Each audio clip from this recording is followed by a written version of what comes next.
gang of misfits and dope addicts are here. Including Audrey in Mill Creek is here. Mill Creek. Mill Creek. Okay. Because on this day in 1949, Billy Gibbons, American musician, singer, songwriter, producer, actor, Sure. was born. Makes me wonder when I think of ZZ Top what they look like, if they ever look like young people. Yeah, there's a picture of them right here. Is there? Where they were playing at a high school dance. Oh, really? Mm-hmm. I'll look some of that up because I just picture them as like they just are bearded old men, you know. Gibbons formed ZZ Top in 1969, released their first album in 71. He's ranked number 32 on Rolling Stone's list of 100 greatest guitarists of all time. So I was looking up the lyrics of LaGrange, which so LaGrange is a town in Georgia or something. Texas, yeah, LaGrange, Texas. So I'm looking up the lyrics, and because I'm thinking the lyrics don't really matter in that song. And as I look at them now here printed out, I was right. They don't really matter too much. It's about a brothel. Well, it's talking about, you know, pretty girls in a town and there's a haystack you can. Yeah. The shack outside LaGrange is a brothel. Okay. Is it the best little whorehouse in Texas? It's the second best. But it's not explicit about that. No. It's if you just listen to it or read the lyrics, you don't really. You do pick up on the fact that they've got a lot of nice girls and there's a haystack out back. Mm-hmm. But I was going to play this.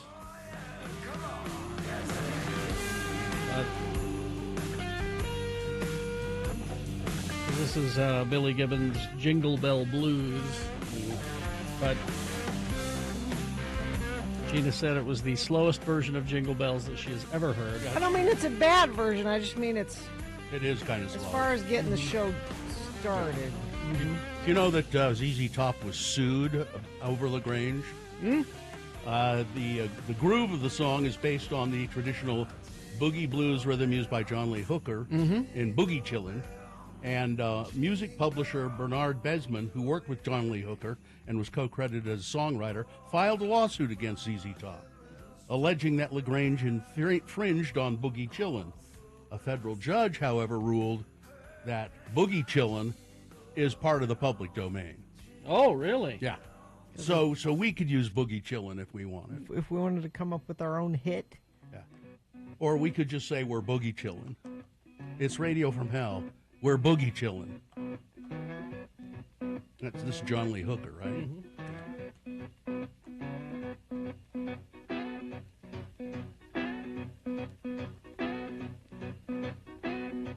Well, my mama, she didn't love me. Oh, that's sad. She had to stay out all night long. Oh, Lord. This isn't the version I'm familiar with. John Lee has had a hard life, Gina. This is the version I know. And this is him as well? Yeah, that sounds more like LaGrange. Can it just be said it's a blues rhythm that is used in lots of places? Really, John Lee Hooker, though, he did sort of invent this. She had to stay out all night long. Oh, Lord. Well, my mountain down me. Let me get to the good stuff here. Everybody was talking about Henry Swain Club. So John Lee Hooker, right there. Mm-hmm. When I got there, Oh, Zephyr. really? Right. I said, yeah, people, they was really having a ball. And that spot over there where the spirit of the Zephyr Club resides. I still have a glass block from the Zephyr on my desk. Boogie Chiller. Boogie Chillin'. Here we go.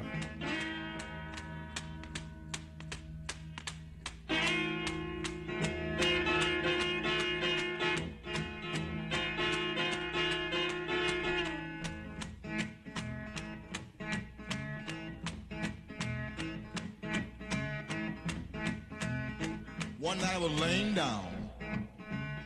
I heard Mama and Papa talking. I heard Papa tell Mama. Let that boy boogie boogie. Now let that boy rock and roll. It's in him. And it Got to get out. And I felt so good. This is also one bourbon, one scotch, and one beer. It's the same. Sure, it's 100 songs. One bourbon, one. And it's it's the same thing. The Bo Diddley with the diddley beat, and he sort of did the same beat all the time. You know, also on this day, another ZZ Top news. What's that? In 1984, Dusty Hill accidentally shot himself in the gut when his gun fell from the boot of his car and discharged. He drove himself to the hospital. If that diamond ring don't shine, he gonna take it to a private eye. If that private eye can't see, he better not take the ring from me. Anyway. Nice stuff, really nice stuff. I like. I forget who it is now. Sonny Boy Williamson, who said, I play the blue. I do not play no rock and roll. Love that quote. And we are aware that we are having issues Yes. on the streaming and the app. So if you're listening on the streaming and the app right now, you didn't hear Gina say that. Mm-hmm. Probably. Or you heard me say it repeatedly because it's skipping or something. But, I think, you know what, I think it's because it's cold outside. Yeah. Doesn't that affect the Ground streaming? wet? Yeah. The ground's wet. This has been Farting Around with Carrie, Bill, and Gina on X96, Radio from Hell. You know, this might be a good time to look around the house and see if you've still got a radio somewhere. And you could listen to us on the radio, presumably. go sit in your car. Yeah. Get we're ready for work with the little mirror in the rearview mirror. To just put your mascara on in there and listen to us in the car. You guys, you heard her. Do it. We're going to take a break now, and then we'll come back with your phone calls, your check-ins. 877-602-9696. That's the number to check in with the Radio from Hell show. We do oh so much like to hear from you in the morning, and we feel sad. And our mouths turn down and tears come to our eyes when you don't check in. So 877-602-9696, or you can text us. That number, 33986. Don't miss out on our final road.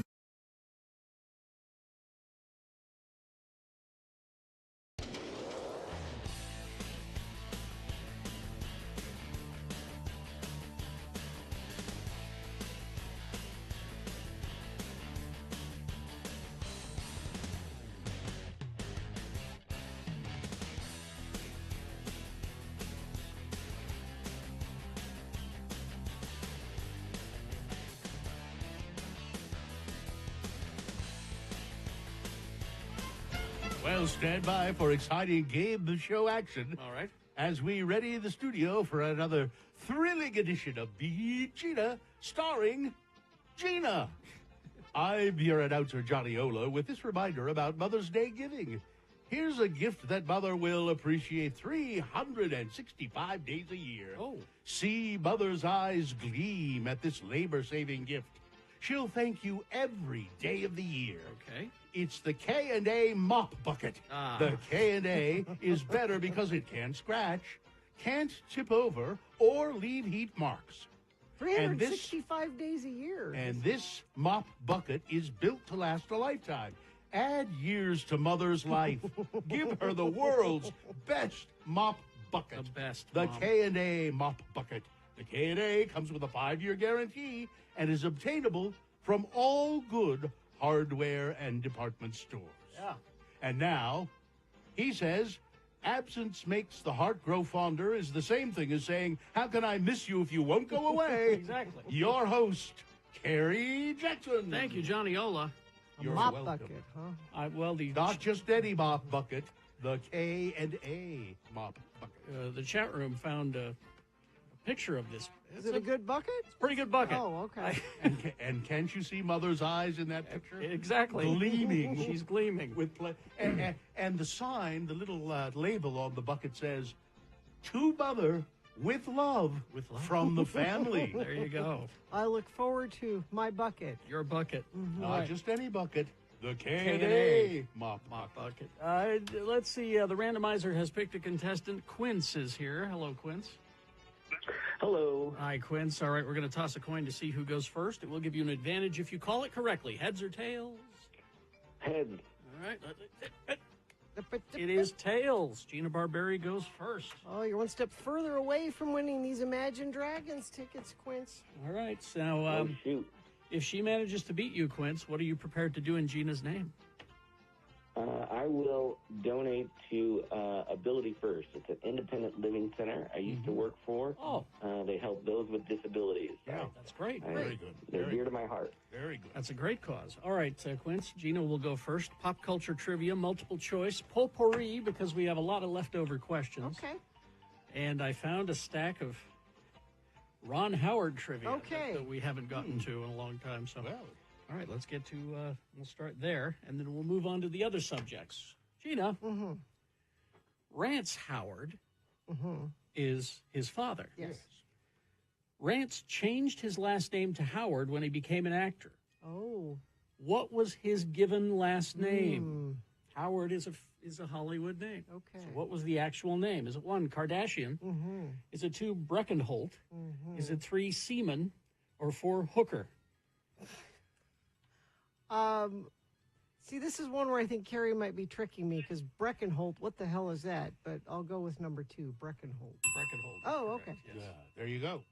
You were tricked into the right answer. All right. It's 1 for Gina. Now we go to a man named after a fruit, Quince. Quince, what was the name of the golden character? apple. Yes. Yes, the golden apple. What was the name of the character that made Ron Howard a breakout star on the Andy Griffith Show? Is it 1, Cousin Oliver? Is it 2, Opie Taylor? Is it 3, Cooter Davenport? Or 4, Potsy Weber? I believe it is Opie. Opie. There we go, Quince. Nicely done. You've tied the game. Although, if anyone's looking for a dog name, Cooter Davenport is Cooter a Davenport it's is a good one. dog. All right. In 1959, Gina, Ron Howard appeared in his first credited film role. Okay. What was that film called? Was it 1, Scrooge's Little Helpers, 2, The Adventure, 3, The Journey, or 4, Sherlock Holmes? The Journey. Journey is correct. All right. 2 for Gina. Back to Quince, the golden apple. Quince, we're moving on to Malcolm McDowell trivia. Malcolm McDowell, the actor. Oh.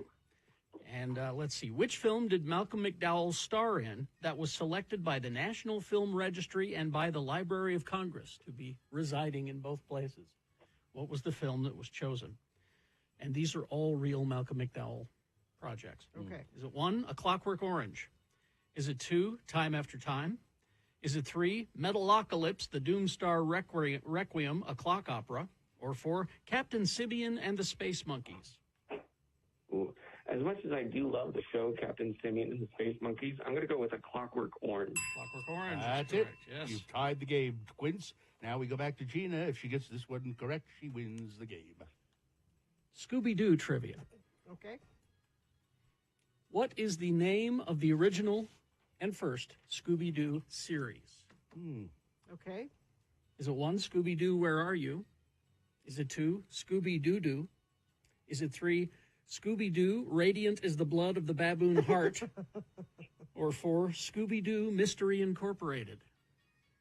Okay, well, Scooby-Doo, Where Are You is a real one, but was it the first one is the question. I'm going Scooby-Doo, Where Are You? That is And Gina wins the game on a pretty easy question. yes. Well, Mystery good job, Incorporated Gina. is a Scooby-Doo Well, that's what project. I was trying to.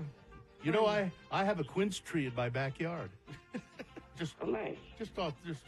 Quince, I'm sorry you didn't win the No, game. but how nice is Quince that he wants to tell me the name of the place you want to donate to? Ability.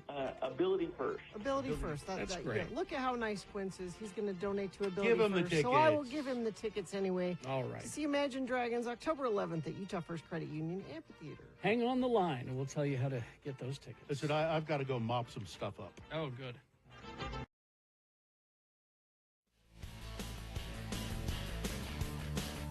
986. All right, 6:22. Let's get this over with. You know, we really do want to hear from you. I'm not just saying that. I'm not. I mean, You're I not mean talking it. to hear yourself talk? No, I mean it.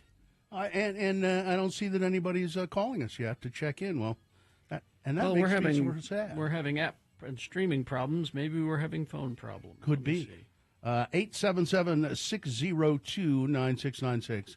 That's the phone number. The text number is 33986. You're welcome to use that as well. Now, shall we begin? Join Radio from Hell broadcasting live at John Watson Chevrolet, 3535 Wall Avenue in Ogden, Wednesday the 18th from 6 a.m. to 10 a.m. for the last stop on the road to the road home. Bring your donations, including new or lightly used blankets, coats, shoes, hats, and gloves, to be delivered to the road home. All right, the moon is 98% of full.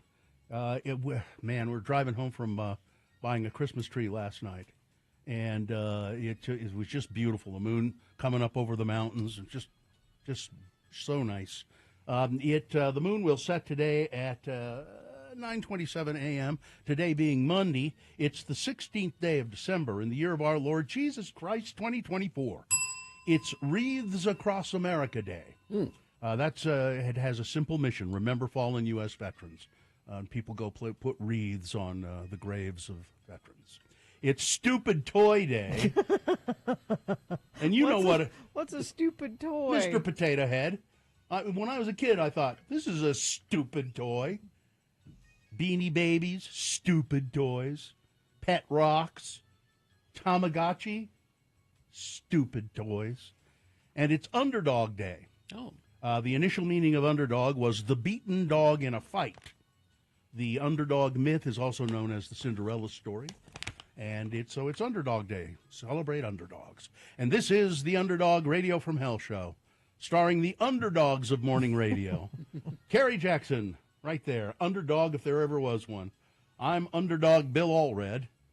Under Puppy, Gina Barberi. I thought you were going to say underbitch. I was bracing for underbitch. Okay. Underbitch, Gina Barberi, right there. That felt good. Underbitch. I was bracing for underbitch. Gina Barberi. Katie for short is our excellent producer. I think I have not looked, but I bet it's Dawson in it there. It is because I heard Gus. I heard his dog bark. That's why. Because Gus is a big dog, but when Gus sees something that's unfamiliar to him, he goes woof, like woof, because he's scared. And that's Vax in there as well, right? Yeah. Yes, there we go. All right. Now we'll go to your check-ins if you've a mind to do them. 877-602-9696. Why, there they are. Milo in West Valley. Good morning. Good morning, guys. How are you today? Good. It sounds like you're at work. Yeah, like usual. Well, actually, not as usual. It's a Monday. I'm trying to make up a day I had this last week. I'm like, I don't want to, but I know I have to. I get that I don't want get to, you. but I know I have to. Yeah. What, you bending metal today? What's up with your technical difficulties? I don't know. Yeah, bending metal today, man. Yeah, we don't know. We don't know what's wrong with it. Katie's making some phone calls to see if we Do can figure it out. you listen on using the app, Milo? Yes, I do. I listened to the app, and I went to your website to play it. It's also having the same issues. It's having because things back to back. Mm-hmm. Yeah, the stream feeds the apps, and so that's part of the problem. The YouTube is working fine, though, apparently. Don't know what's going on. We'll try and figure it out. Sounds like the computers are taking over, dude. They don't want me to listen to you guys no more. That's what they want to do. It's some sort of AI thing, isn't it? All right. Hang in there, Milo. They warned us about this. Yeah. All right. Have a good day, guys. They warned us about They this. did. I knew this was going to happen. Thanks, Milo. Cement Dave. Dave, good morning. How are you? Doing really well. Yourselves? I'm fine. Just fine. Sweet. Did you have a great weekend, Bill? Yeah, it was okay. Yeah, I had a. It wasn't great. Right. It was just okay. It was pretty good. I didn't do much on Saturday, and then yesterday we went to get a Christmas tree. I have a little story about that. and had an Sweetheart. had an interesting dining experience after that. But I'll tell you about that coming up. Fair enough. All right. Anything else, Dave? We stayed home. The littlest of the Cement Daves was a little under the weather the weekend, so we just took it easy. Yep. Sometimes that's kind of nice. so- I mean, not being sick, but just taking it easy. All right. Well, listen. I hope little Cement Dave is okay. He's doing a lot better today. All right. All right. We'll see you Thanks, later. Dave. Thank you, Dave. Goodbye. Okay, let's see. A lot of text check-ins. Sketchy Blake of Ogden heading to Walnut Creek, California for some time in the office this week. Mikkel from Reno wondering about the app. Mixer driver Shane checking in from Spanish Fork, still working on that 10,000-yard concrete floor. Let's see, Zane of Dallas checking in. The app is having a hard Monday. Who's doing sports? Well, it's Amy Donaldson. Quinn of Sunset checking in. Let's see, Billy Gibbons played Angela's dad on Bones. So there's your actor. Okay, yeah, I was confused by that. Let's see, Mikkel from Reno. Perry City listener checking in. I put a micro tear in my left calf tendon over the weekend. That's not going to be good. No. Cindy of Sunset checking in. Listen on the radio every day at work. Aiden from Clearfield just got off the night shift, ready to pass out when I get home. Rye of Orem checking in. I made roasted pumpkin soup with my boy last night. That sounds good. Mike in Nashville checking in and officially Christmas partied out. Amy of Florida. I'm listening via YouTube. That's working. Okay. I had 3 Christmas parties this weekend. Really? Friday, Saturday, Sunday. Aren't you popular? Johnny B checking in, listening while hanging interior doors. I graduated to inside work on my place over the weekend. Were any of the parties fun? Yes. Good. FOP Holly of West Jordan checking in. You had to think about it, though, didn't you? No, it was so we have a book. So we have book club all year long. It's just the ladies in the book club, but and we do a different book club every month. But in December, book club is a Christmas party with the husbands, which is fun. But my husband and I always sneak out. So it's a party that goes late into the night. And But you leave before the wife swapping starts. Is that what it is? What do they call that? The Irish? Irish goodbye. The Irish goodbye. We just I've never heard that term.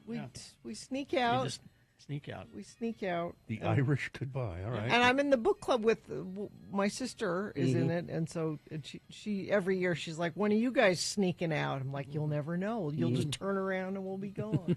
Stealth. You guys are good. Try it. Let's see. Right Wing Wade says, checking in from I-15, an accident northbound North Temple, the off-ramp, 1 lane open, but it's starting to clear. Thank you, Wade. He's a member of the Infinity Team, as are all of you. We also have a crash eastbound 72nd South under the I-15 overpass. The left lanes to get on to northbound I-15 are blocked. You're going to need to use an alternate through there. And whatever you're seeing, text us if it's safe for you to text 33986. All right, we'll take a break, play a song, and after that song, we'll have for you, well, big boy news. And Frank Christ presents They're Fine, They're Just Fine. It's the Dead Celebrity Game. We'll tell you how to play and what you'll win coming up. Don't miss.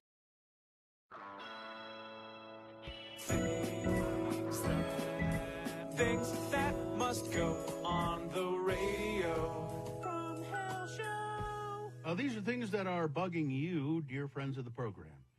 Things that you just can't take anymore. You're at your wit's end. You're at the end of your rope with these things. And so you think, I know what I'll do. I'll send this to Radio from Hell. Radio from Hell at x96.com. Put Must Go in the subject line. And maybe it'll bring you some relief if we read your Must Go on the air. And let's see how it goes. Gary. All right. First two from Mount Doom, my house. Just because you couldn't be bothered to read the sign to figure out which line you should be in doesn't entitle you to cut in front of the right line when you're told that you're in the wrong line. Yes. Also, that Ultra MAGA and Proud of It sticker on your suitcase lets us all know that it couldn't have happened to a better person. People that are traveling in a group that all crowd the baggage claim area, waiting for one checked bag. Only one person per bag be waiting next to the bag claim. Yeah. Everyone else should be standing back, like 10 feet agree. away. Don't crowd the baggage claim. And let's see, we got this one from Gilbert. Things that must go. Toothpaste, contact lens solution, or anything that has a screw top that should be a flip top should go.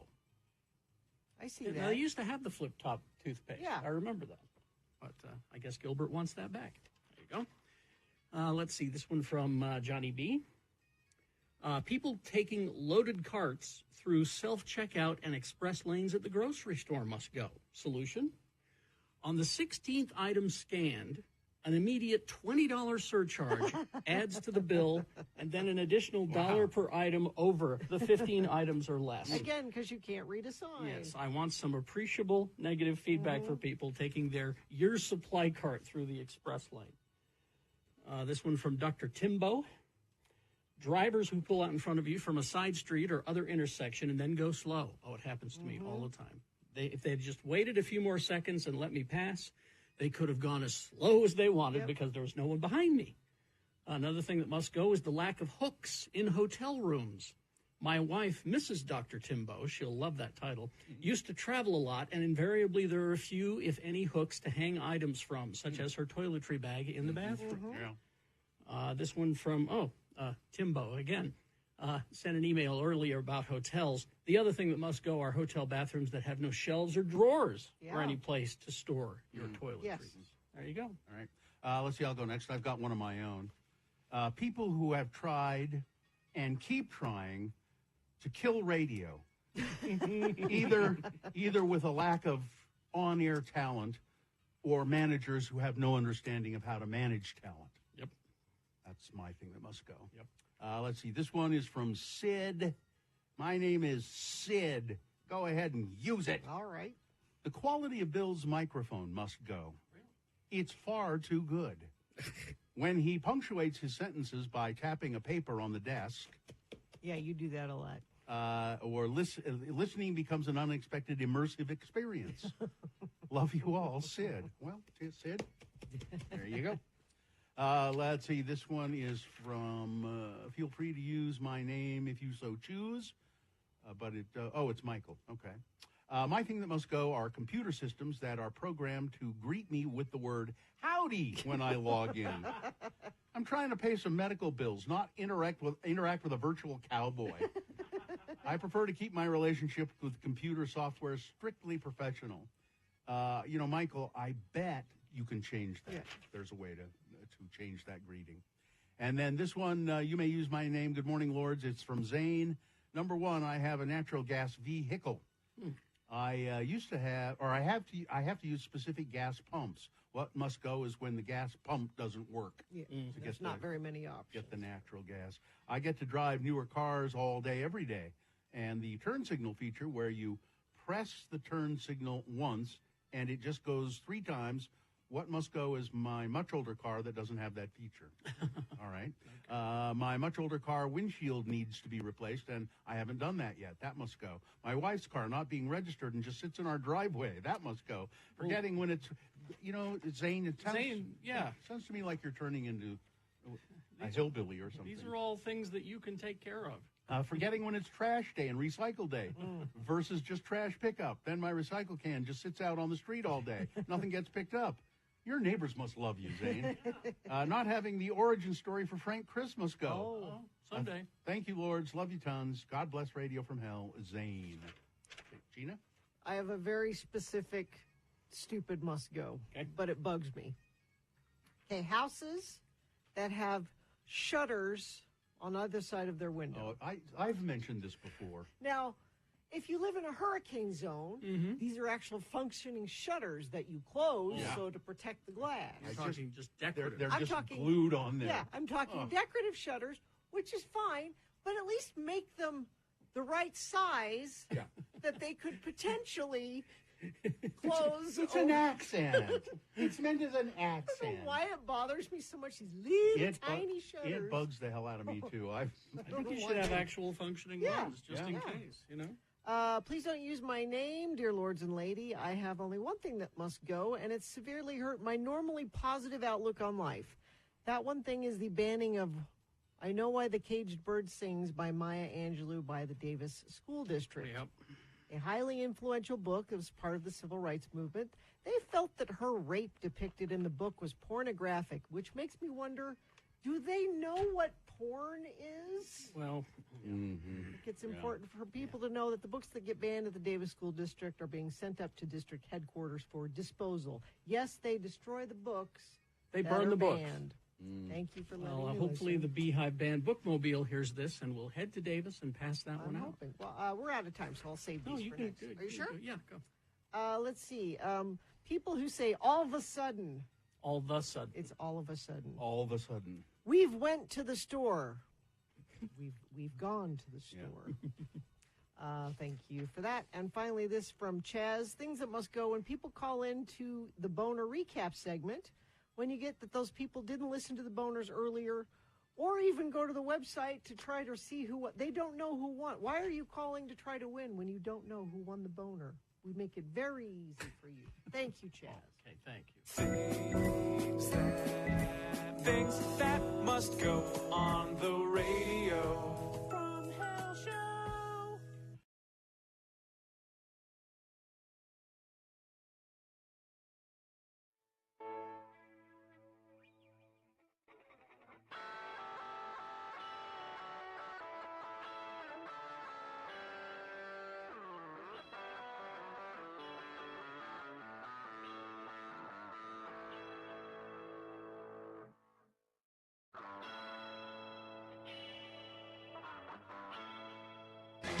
Big country. Because. On this day in 2001, Stuart Adamson, guitarist, songwriter, vocalist, lead singer of Big Country, was found dead in Hawaii a month after disappearing from his home. What happened to him? Do they know? He drank himself to death. Just went and locked himself in a room and... He leaving Las Vegas Himself. Well, I played that one because you've heard in a big in country. a big country, yeah. Enough. All right, let's see. 6:39 right now. Time for Big Boy News. Right after the news, it's Frank Christ Presents They're Fine, They're Just Fine, the Dead Celebrity Game. Going to give you a list of 4 celebrity names. 3 of those celebrities are just fine. One of them is dead. Pick the dead one correctly. You'll win. X96 welcomes Kraftwerk, coming April 16th to the Union Event Center. Kraftwerk. It's a band you've heard of. Yeah. You may not be real familiar with. They were really on the cutting edge They were? of musical experimentation. Yeah, I was going to say, I don't know what this show is, but it won't just be a show. No, They'll do it's a whole other stuff. Yeah, it's a whole thing. Yeah, it'll. If that makes, I'm very vague about how I'm saying that, but No, there'll be other things going It's on. a big show. It's a big show, and Kraftwerk. It's a chance to see these legends, possibly for the last time. You never know. So 877-602-9696 is the number to call to play Frank Christ Presents They're Fine, They're Just Fine. Coming up after this, Big Boy News and Opinnuendo, brought to you by. 'Tis the season of savings at Big O Tires, the team you trust, offering up to $200 in rebate savings on select sets of tires now through December 31st. Stop at any locally owned and operated location today. Big O Tires, the team you trust. Paula Abdul and former American Idol producer Nigel Lithgow have agreed to settle a lawsuit in which she alleged he sexually assaulted her in the early 2000s when she was a judge on the show. Abdul filed a notice of settlement of the case in Los Angeles Superior Court on Thursday. It must be approved by a judge. I am grateful that this chapter has successfully come to a close and is now something I can put behind me, Abdul said in a statement. It's been a long, hard-fought personal battle. I hope my experience can serve to inspire other women facing similar circumstances to overcome their own challenges with dignity and respect so they, too, can turn the page and begin a new chapter of their lives. The court filing said that the settlement was unconditional, but didn't reveal the terms, and Abdul's attorney, Melissa Eubank, said she couldn't comment. The lawsuit was filed nearly a year ago. She had accused Lithgow of sexually assaulting Abdul after she left American Idol to become a judge on Lithgow's other competition show. So he produced, She's a producer of American Idol. Then she went to be a judge on So You Think You Can Dance. Nigel Lithgow said at the time that he was shocked and saddened by the allegations, which he called an appalling smear. After other lawsuits were filed alleging sexual misconduct of other people, Lithgow stepped down from his role as a judge on So You Think You Can Dance. And Paula Abdul's been, she worked with him after this happened. But she said that when I left, I worked with him for a little while, but I couldn't take it anymore, and I left. She hasn't worked with him since. Lithgow says, while Paula's history of erratic behavior is well known, I can't pretend to understand exactly why she would file a lawsuit that she must know is untrue. And yet he paid her some money. Yeah. So there you go. ABC will give $15 million to Trump's presidential library to settle a defamation lawsuit. Really what ABC News is doing is saying, please don't hurt us. Please leave us alone. The defamation lawsuit over anchor George Stephanopoulos' inaccurate on-air assertion that President-elect Trump had been found civilly liable for raping writer E. Jean Carroll. As part of the settlement made public Saturday, ABC News posted on editor's note to its website expressing regret over Stephanopoulos' statements during a March 10 segment of his On This Week program.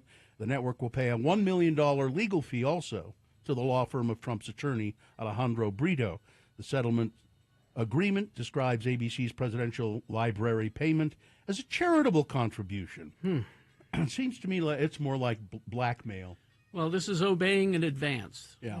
You know. The money will be earmarked for a nonprofit organization that's being established in connection with it'll just be a big empty warehouse somewhere. I mean, now keep in mind, this is the President of the United States we're talking about. We're quibbling over whether it was rape or sexual assault. Yeah. That's what the quibble is about here. Okay. Stephanopoulos said rape.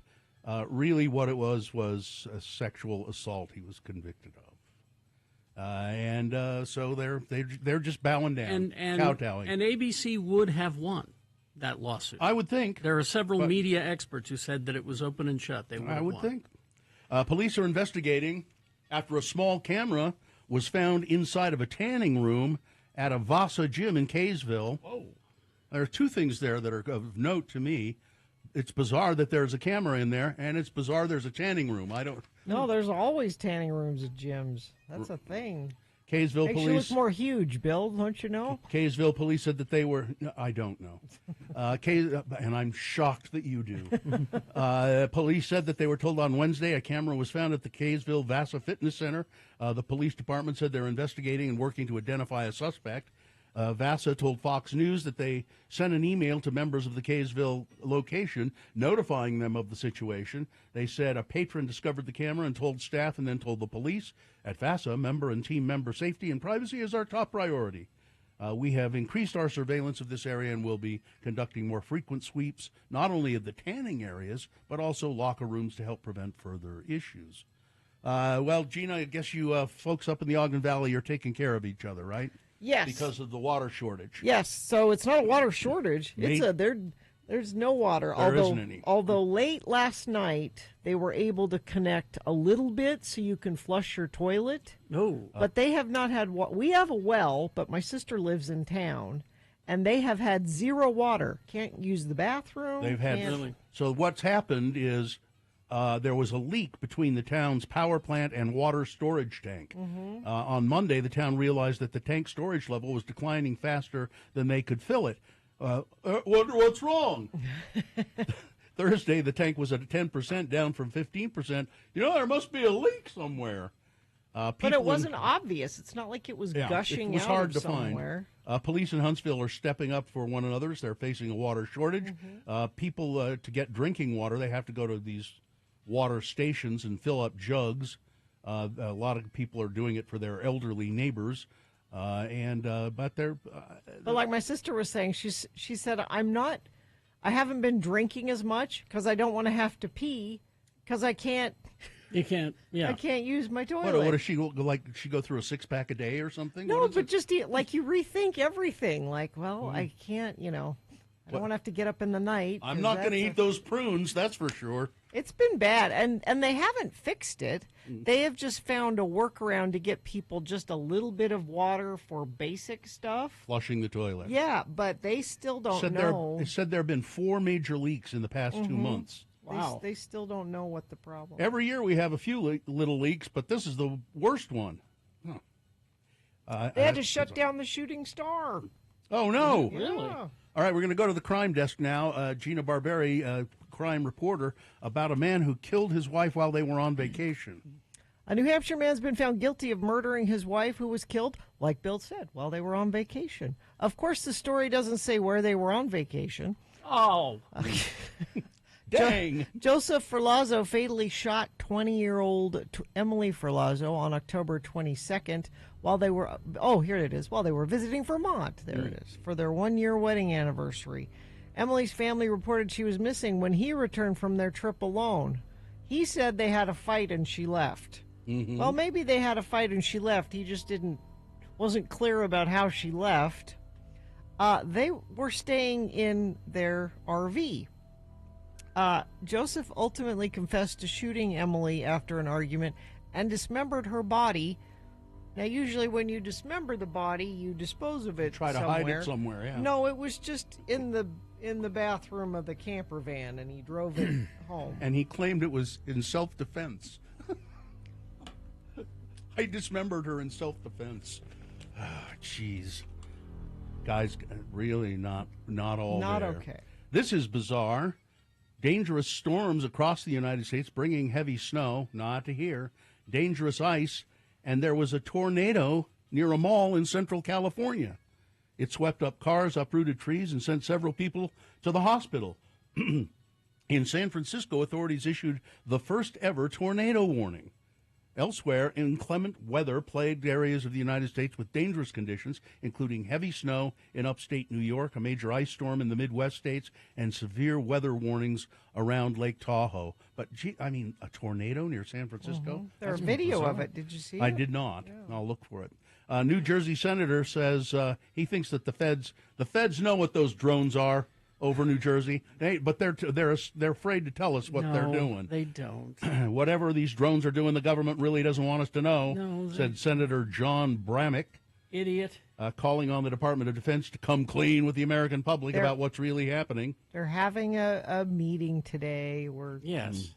Nancy Pelosi fell down when she was in Luxembourg, and she had to have a hip replacement surgery. She was hospitalized at a hospital in Kirchberg in Luxembourg. Pelosi reportedly sustained an injury during an official engagement marking the 80th anniversary of the Battle of the Bulge. She tripped and fell and broke her hip. Sandy Hook father, they say the blocked sale of the InfoWars deal is only just a minor setback. The anniversary, Saturday, marks the 12th anniversary, this past Saturday, of the horrific shooting at Sandy Hook Elementary School in Connecticut. The anniversary comes days after a judge blocked the sale of Alex Jones' InfoWars platform to The Onion. The forced sale came after Jones was ordered to pay nearly $1.5 billion to Sandy Hook families in a defamation case for calling the shooting a hoax. Scripps News spoke with Robbie Parker, who lost his 6-year-old daughter, Emily, in the shooting and testified at Jones' damages trial. Parker is the author of the new book, A Father's Fight, Taking on Alex Jones and Reclaiming the Truth About Sandy Hook. The block sale was obviously a lot of disappointment, Parker said, but we know that we're on good legal standing with everything that happened, and the judge agreed that we were, and there wasn't anything wrong with what happened in that sale, so it's just kind of a setback. It's a technicality. So the parents of the Sandy Hook kids, they want this to go through. This is the deal that they want. Yeah. And they were willing to give up part of the money that they are entitled to in order to make this happen. So what they're saying is subtracting money out that they're owed. The judge was saying, well, then that technically means there was a better higher bid. bidder. So this is just it's a paperwork issue that I think it will be resolved. I think so. The Onion will end up with it. And finally, this Bud Light is no longer the most popular beer on tap in U.S. bars. Well, yeah. It's according to analysis from a draft beer research group. They track the popularity and prevalence of draft beer brands. Michelob Ultra has gained ground, and in November of this year took the top spot on the tap from Bud Light. Of course, both Bud Light and Michelob Ultra are owned by Anheuser-Busch InBev. Much of the decline in Bud Light's dominance is attributed to backlash after the brand ran a marketing campaign in 2023 with transgender influencer Dylan Mulvaney. They didn't run a marketing campaign. It was one post. Yeah. It was one can on one post. Yeah. It wasn't like a campaign. Yeah. Well, it was, hey, we sent you a beer. Enjoy. That's what it was. I mean, it was whatever. It got people all riled up over nothing. Exactly. Because that's how you get in office anymore. All right, that's it. Sports, weather, traffic. Weather and traffic. So that big storm we were supposed to have over the weekend, it didn't pan out, really. No, it did not. We have a tiny little disturbance, they call it, moving through today and overnight tonight. Only about a 30% chance of rain, and it would be rain because we'll be in the 40s. And then that's it. It doesn't look like we have a great chance of anything happening the rest of the week. So tiny chance today, a high of 49, tomorrow high of 46. Traffic, let's see, crash eastbound 72nd south under the I-15 overpass. The left lanes to get onto northbound I-15 are blocked. Use an alternate through there. Crash at the ramp I-15 13th south. Let me see if anybody sent anything in via text. There's a drone over 215 and 47 south. Well, that's it. What they're doing there? We're under attack. That's the only explanation there. Business owners, do you owe $15,000 or more on employment taxes and don't know what to do? McClure and Stewart, your local trusted tax attorneys. Go to McClureandStewart.com today. Good morning, Frank.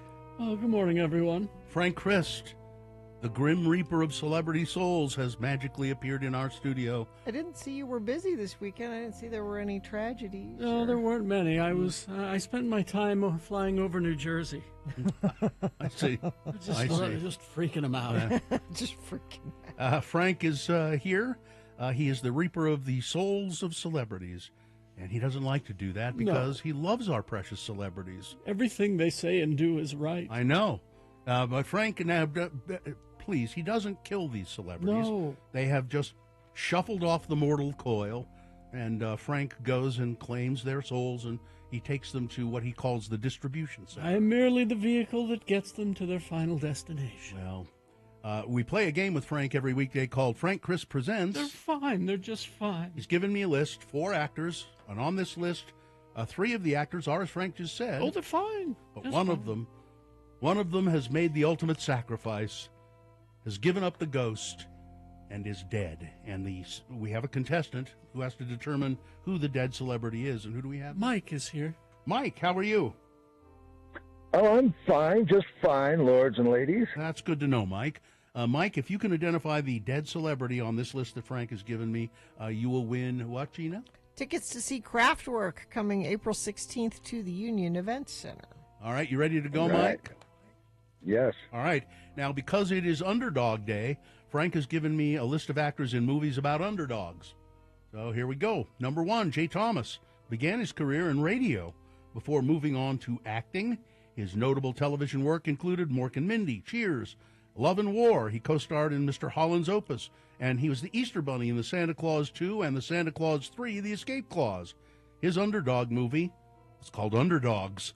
Number 1, Jay Thomas. Number 2, Max Gale, best known for his role as Wojo, Detective Wojciechowicz on Barney Miller.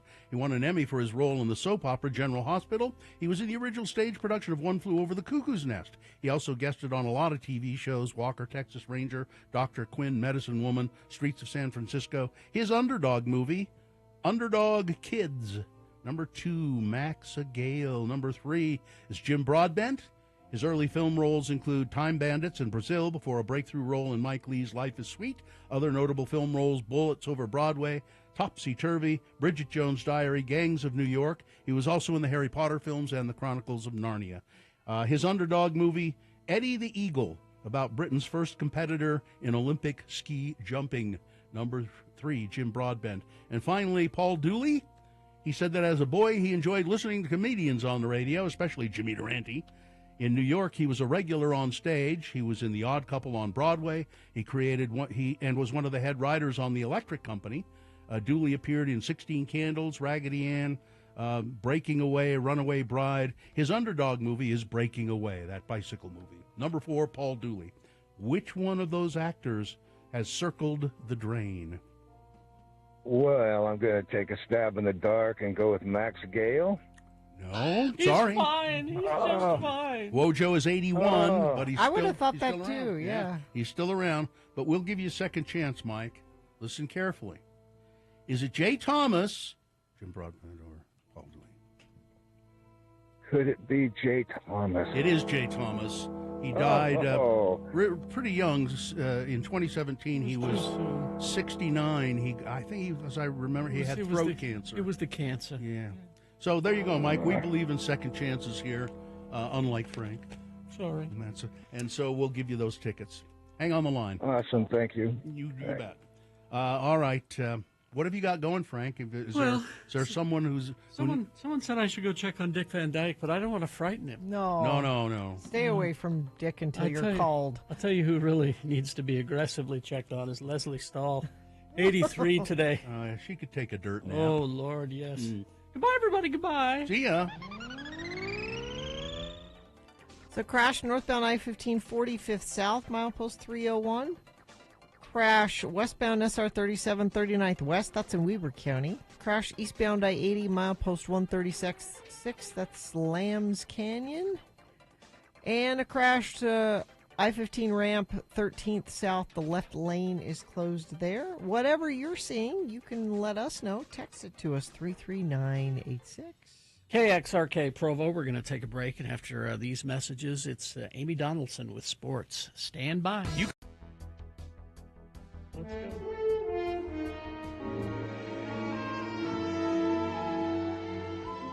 Sorry, it's not queued up. That's all right. Sorry about that. Well, now, this is not a letter from Kyle. Oh. It's a letter from Kyle's daughter, Nina. Oh. Now, I love this song. Here we go. There was a boy,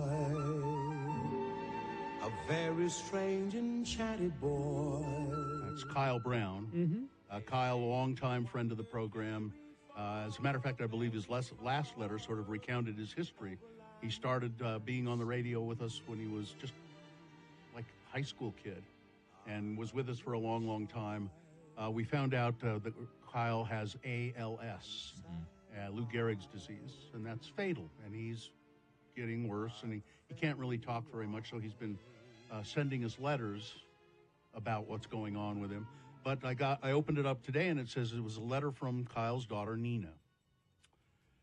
Ever since I met Kyle, life got interesting and full of laughs. Like the first time we met, he blew out a tire because he took a corner too fast in a BMW 3 Series on a freeway entrance when I was just 6 years old. I believe. So I think Kyle's a father to Nina by marriage. Mm-hmm. He also loved to randomly bring animals to my mom's house, which is now why we have 3 cats. One of those animals also included a 3-month-old greyhound dog. Oh, yeah, he did like the greyhounds. He did. Kyle. He called my mom 30 minutes before bringing it home saying, "Hey, a tornado's about to show up at your house." His reasoning was so that my brother and I wouldn't be so lonely since we had just moved. My personal favorite animal rescue story, though, of Kyle's is after a bike race, he went to a Taco Bell in Payson, and he saw someone selling 2 Italian greyhounds and offered them $10 for both of the dogs. And then, of course, he brought them to a good home, ours. My favorite memories, though, were when we went on family trips. We would always go to St. George to bike and hike, and he would stop and catch lizards throughout the whole trip. Last summer, we went camping in the Tetons, and there was a platform where we had our tents set up on, and my siblings and I were walking underneath the platform one night, and all of a sudden, we could hear Kyle laughing above us. Come to find out he was laughing because he had been peeing exactly in the spot where we were now walking. On our family trips, we have stayed at some really interesting places. We were going to Bear Lake, and there were no houses to stay at. But Kyle found a place. The people who owned the house told us to bring our own water because the water of the house had sulfur in it. Well, Kyle wanted us to go exploring the property, so we all went out, and there was an unattached garage from this house, and so we thought we were going to get murdered. But in that garage, we found an LDS Prophet pumpkin carving kit. What? I guess you could. That's a thing? I guess. Would you look that up, Nick? Yeah. An LDS Prophet pumpkin carving kit. Oh, I need one. And a blank envelope with $10 in it. Kyle ended up taking the pumpkin carving kit home and used it the following Halloween. Kyle is the reason that I have had a lot of firsts that I will never forget. Kyle has taught me how to be a hard worker and to never, ever, ever give up. He lights up every room, and he has impacted so many people's lives. He's the best pretend dad ever, and I wouldn't want anyone else but Kyle to play that part in my life. And that's from Nina. Aww. And just to that part where Kyle has impacted so many people's lives, I had no idea, but I went to an event at, what high school is it? Anyway, it was to honor Kyle, and there were hundreds of people there. Mm-hmm. Hundreds of people at this from the high school and teachers, and it was just amazing. Yep. Anyway.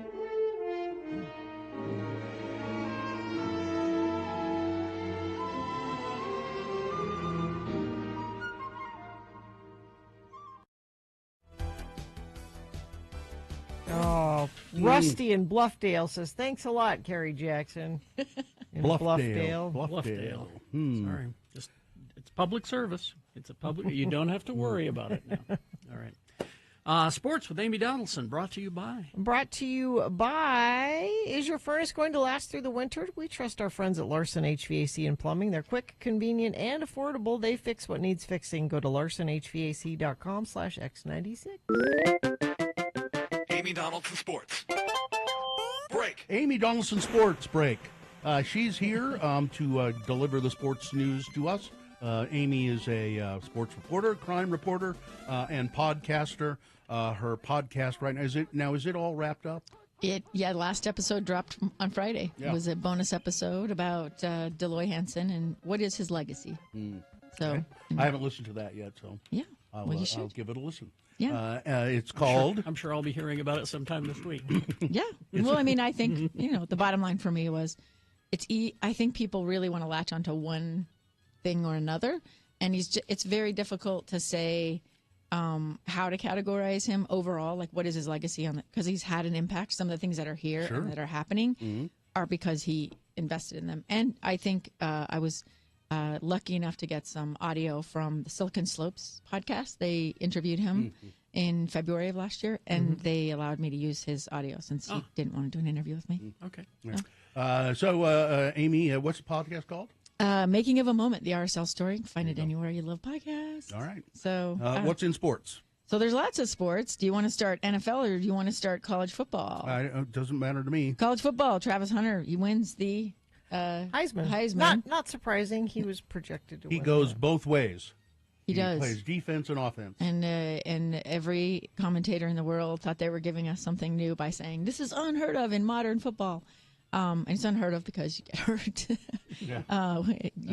Utah's had a couple players. Mike Bernard played offense and defense. Yep. You can't do it you can't be out there. You can't be a significant contributor on both sides of the ball. You got to pick one. I thought I heard that somebody in the 60s won the Heisman who played both ways, but it actually was pretty common. I mean, when I first started covering college sports, it wasn't unusual to see. I don't know that they were as.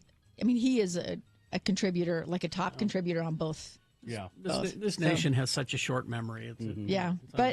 But it was the closest voting, narrowest margin of victory for a Heisman winner since 2009, when Mark Ingram edged out Tony Gerhart.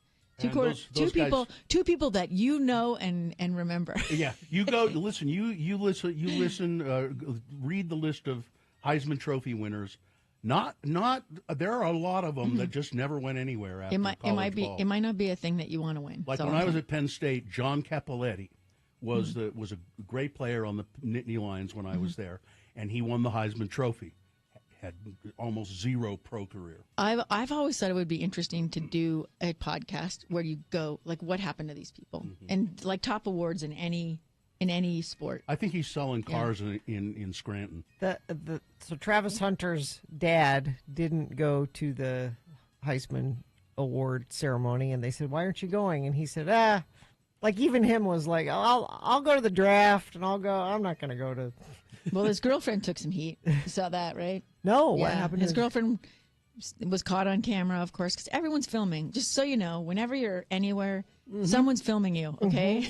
Yeah. Don't pick your nose, and don't tell your girlfriend off or your boyfriend off. So she got upset that he was taking pictures with some women fans, and people gave her a lot of guff about it, and it's blown up on Twitter. So, yeah, if you want to see a lot of people giving bad advice to a young couple who's already dealing with stress. So anyway, I would say it's not your relationship, but that would be me. The transfer portal blues, I think, have hit college football as predicted. Yep. So Marshall had to pull out of the, I have to say the entire name, Radiance Technologies Independence Bowl. They were supposed to play Army, and to the Independence Bowl organizers, they really wanted a couple of conference champions. They didn't want to just have this like sort of a throwaway bowl, like we're just going to try to make a little money, and so it's December 28th in Shreveport, Louisiana. But Marshall's coach, they couldn't come to a deal on a contract, so he left the day after they win the title, and the Sun Belt title, and so he goes to Southern Miss, and basically most of his scholarship players, half of his staff, they all entered the transfer. So there's no team anymore. As of Saturday, 36 players entered the transfer portal, 29 scholarship players, 17 not on scholarship, and a good bit of his staff has left. So they don't have enough players to field a team, so they had to pull out. And Louisiana Tech will replace Marshall in that game. They're playing Army. Army also conference champion, ACC champ. So there you go. That's what's going to happen from now on is the transfer portal. But it's not. That's not the only thing ruining college sports. The other thing ruining college sports is going to be name, image, and likeness deals. And you saw a little bit of it locally here with the BYU basketball game. BYU men beat Wyoming 68-49. But the big news was everybody got to meet their newest commit, AJ Dabansa, He's supposed to be the best player in the country. He got $4 million to play at Utah Prep Academy in southern Utah, which is not, if you read the Salt Lake Tribune article, not actually even a school. Like it's just they're remodeling. There's like wires hanging down. They're not in the association. They're not. They play an independent schedule now, which he says he's still happy he did that. And the money to go to a college when he was narrowing it down was $5 million. He said that everybody's offer was the same. He'll get other offers. There's high school players playing on $1 million scholarships or $1 million shoe deals. High school before they even get to college. In Utah. That's crazy. So, but he said $5 million was the number. If you believe, or his agent said that. Let me rephrase that. His agent said that he got $5 million from offer from all the colleges. He picked BYU because he loves BYU. Kevin Young did get a lot of love from NBA players. Not from commentators. Commentators are like, why would you go to BYU? Yeah. So, but he came and put on a show and, threw down some dunks and a little exhibition thing. So. Yeah, there's a Utah player, and I can't remember which one it is, not basketball, but football, who was going to stay, who said he was going to stay, and then he just got offered a bunch of double money, and he came back and said, can you meet this? Yeah. And they said, we can't, and I can't remember who that is. See you later. Yeah, and they were saying, like, I came back to them and to see if they could meet it. But now it's a job now. And so, but there are still players playing who don't get any money, who are there for a scholarship or they're walk-ons or whatever. It's going to be a really interesting thing to see that dynamic as it stretches out, as you see players get millions on one end and guys walking on and paying their way through school like we did, eating top ramen. Although now there's cafeterias for everybody, so I don't know. It's the world is crazy. So let's see. Let's stick with basketball. Utah women's basketball is now 9-2 after beating Washington 67-57 on Saturday. Next up for them is Arizona State, December 21st at 4 p.m. That's here in Utah. That's up at the Huntsman Center. If you want to go watch the women, highly recommend. BYU men beat, as we said, Wyoming. BYU women, they beat Washington State. They're now 9-2. Next up for them, Arizona on December 21st. They are on the road, I believe. Let's see, NFL games. Kansas City Chiefs win again. Yeah. 27-7 versus the Browns. Yeah, but he's hurt. Patrick Mahomes hurt his ankle. Not broken, though. They x-rayed it, and it's not busted. Yeah, he's had an ankle thing. One of the game, I think the game, I don't know, one of the games might have been against the Raiders, where he tweaked his ankle, and you saw him hopping off or needing help off, and you thought, oh, no. But Carson Wentz got a few reps, and Patrick Mahomes afterwards said, oh, could have played, but, probably safer to... Because you have to say that as a football player. Yeah. You never want to say, no, I want it off the field immediately. Jordan Love, he's a real deal, man. I have to become a Packers fan. Packers beat the Seahawks 30-13. Love was 20 of 27, 229 yards, and 2 touchdowns, and might be the nicest football Is he player. nice, really? Honestly, the nicest football player I have ever in person met or watched, That's a from shock. afar. That's a shock coming out of Utah State. Well, and the Bills beat the Lions 48-42. Josh Allen, also amazing. Yep. Don't know if he's nice, though. And the Jazz keep losing. They are now 5-19. And the Utah Hockey Club, they won. They 4-3 over the Sharks. That Bills and Detroit game, highest scoring game of the year. Yeah, it was two like really good teams. 48-41 or something like that. 48-42. It beat the last week's highest game as well. So, All right. yeah. All right, Amy Donaldson. You can find her on all of the socials, AD on Sports. Find her podcast, Making of a Moment, wherever fine podcasts are purchased. Thank you. We're giving away for free. Yeah. Thank you. Traffic, Gina, please. Just one thing to tell you about crash northbound I-15 45th South. That's milepost 301. Nothing else has been reported recently, but if you see something, feel free to share it with us. 33986. All right, here are the boner candidates we're going to be looking at coming up. Boner candidate number 1, the latest fun in Florida, street takeovers.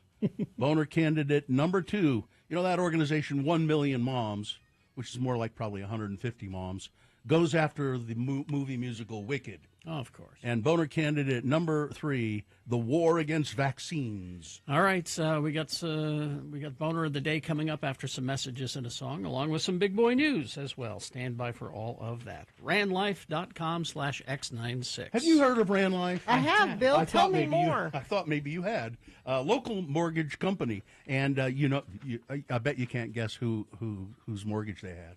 Yours? Yeah. That's right. RanLife has slashed their floor rate to a scorching 3.25% on their 3-in-1 adjustable rate mortgage for FHA and VA loans. That's right, 3.25%. And what does that mean for you? Well, you really can you can borrow a lot more money, very serious purchasing power, and you could get your dream home. You could get a bigger house, maybe a better neighborhood, a nicer yard. Maybe you want a pool. I don't know. Maybe you want a gourmet kitchen. RanLife can help you achieve your dreams. Don't wait. Turn your dream into an address with RanLife. Visit ranlife.com/X96 and learn about their incredible low rates. That's ranlife.com/X96. Let RanLife help you unlock the door to your perfect home. Oh, I got some here. A present? No, not really. I thought you were going to show us the flap. Oh, I don't know. Nobody wants to see the flap. I think I kind of want to see the flap. Do you have it, Katie? Well, we'll see. So I've cleaned out my desk because we're moving our desks. And I've had this in my desk since Punk gave it to me. It's a box of cereal. I don't know why he gave me this box of cereal. It's never been opened. I don't know why he gave me cereal. But it's years old. Yeah, I mean, I wouldn't eat it or anything, but what kind of cereal is it? It's called Gollum cereal. And on the front, there's a picture of a happy Funko Pop Gollum eating something out of a bowl of cereal. Precious Flakes? They did this some years ago, and they would put a toy inside the cereal. A ring? One ring to rule them all? Yeah, it's No. So is there a Funko in there? There is A little Funko character? I was just looking to see if you could eat the cereal, but Well, it says 1979 on it, but I don't think that's... no, it's 6/8/19. Oh, 19. I misread that. Yeah, 19.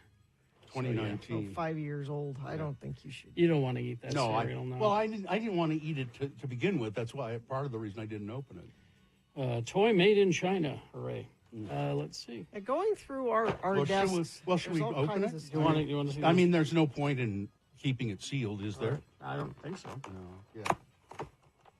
Actually, I'll try a piece of the cereal too. Why would you do that?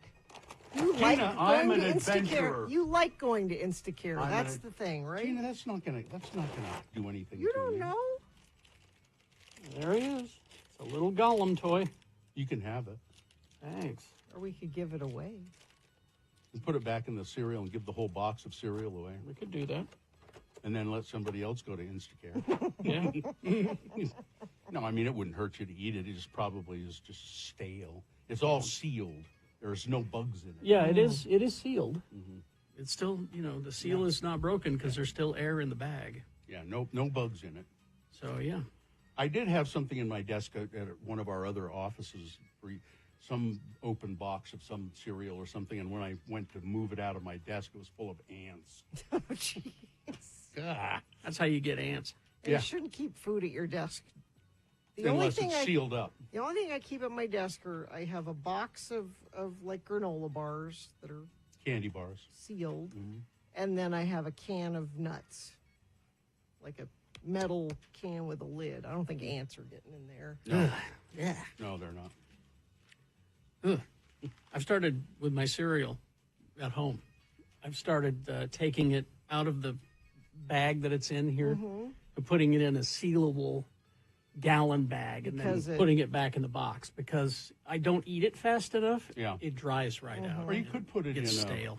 Put it in just like one of those. You have that nice like Tupperware-like stuff. Yeah, you could, but I keep it in the box, then in that sealable bag. And So you can read the box every day. I enjoy reading the. Oh, there's a little game on the back. There here. is. It's a maze. Yeah, it's the Lord of the Rings Gollum maze. Hey, kids, remember what it was like to sit in front of the TV on Saturday morning and watch cartoons while eating your favorite cereal? Mm-hmm. Well, Funko does.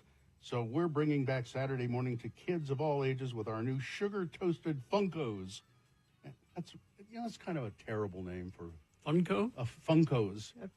Okay, is your cereal, is that like a dessert thing? Is it like That was a message from Freddie Funko, by the way. Freddie Funko? Or will you eat it for breakfast? I eat lunch. I have it for lunch. And is it like sugar cereal? It's Frankenberry. Your wife lets you have Frankenberry for lunch? When she doesn't know. Oh, okay. These are like green Cheerios. That's not very appetizing. From what I recall, they don't have much flavor at all. And I'm sure they don't have any flavor now. Yeah. Much sugar's in this. Funko did a whole line of cereal/toy giveaway lines back in that year. You can't buy these anymore, I would assume. No, the Funko has pretty much been tore up. You mean even the toys? The toy company has been it's been tore up pretty well. Why? What do you mean? It's just started losing money, and no. They were not spending properly, as I recall. They also got rid of their poster division, Mondo, which was really expensive original artwork movie posters. Oh, that's cool. That didn't sell, I would think. I'm kind of slow, So this is Gollum, the Lord of the Rings, and they're little round, like Cheerios, but they're supposed to be rings. Yeah, I just figured that out. Took me a second. Bill, if you were going to buy a box of cereal, what would you buy? I don't know. The cereal that I used to eat fairly regularly as an adult was like the cereal that you would hate. Grape nuts, shredded wheat, and grape nuts. And I really was fond of just the big biscuit shredded wheat, not the little.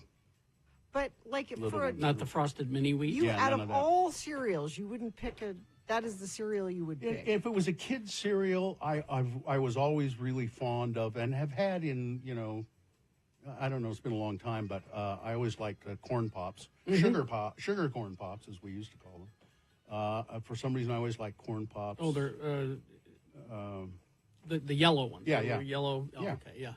They're like packing peanuts. Kind of.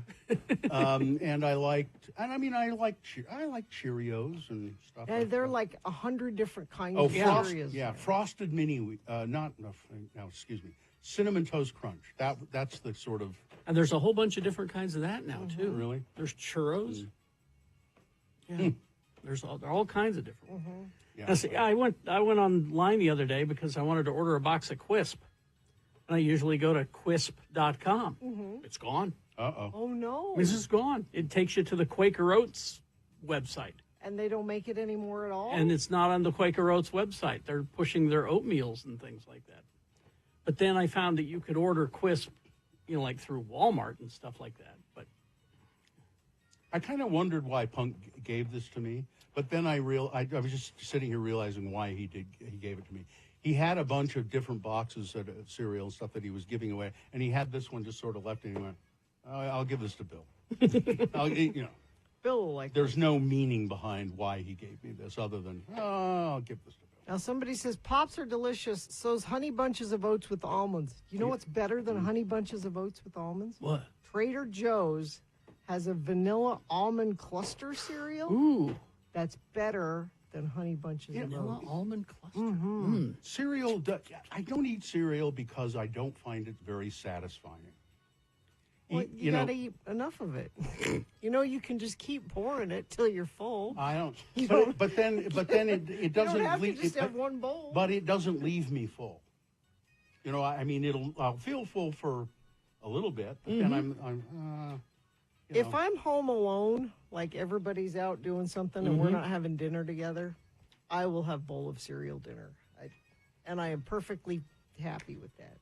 I wouldn't want it every day. I want a full English breakfast, and I want it every day. I want the toast. I want the eggs. I want the beans. The beans. You gotta have the beans for a proper English breakfast. Some blood sausage and some bacon. The bangers. Yeah. Yeah. Yeah. Proper English breakfast. Toast with marmalade and lots of butter. All of it? It's got to be marmalade. Scones. Scones. Yeah, scones. Which in Britain are not. Which are not scones. Not the scones we have. No, they're different. What we have is fry bread. Yeah. Ugh.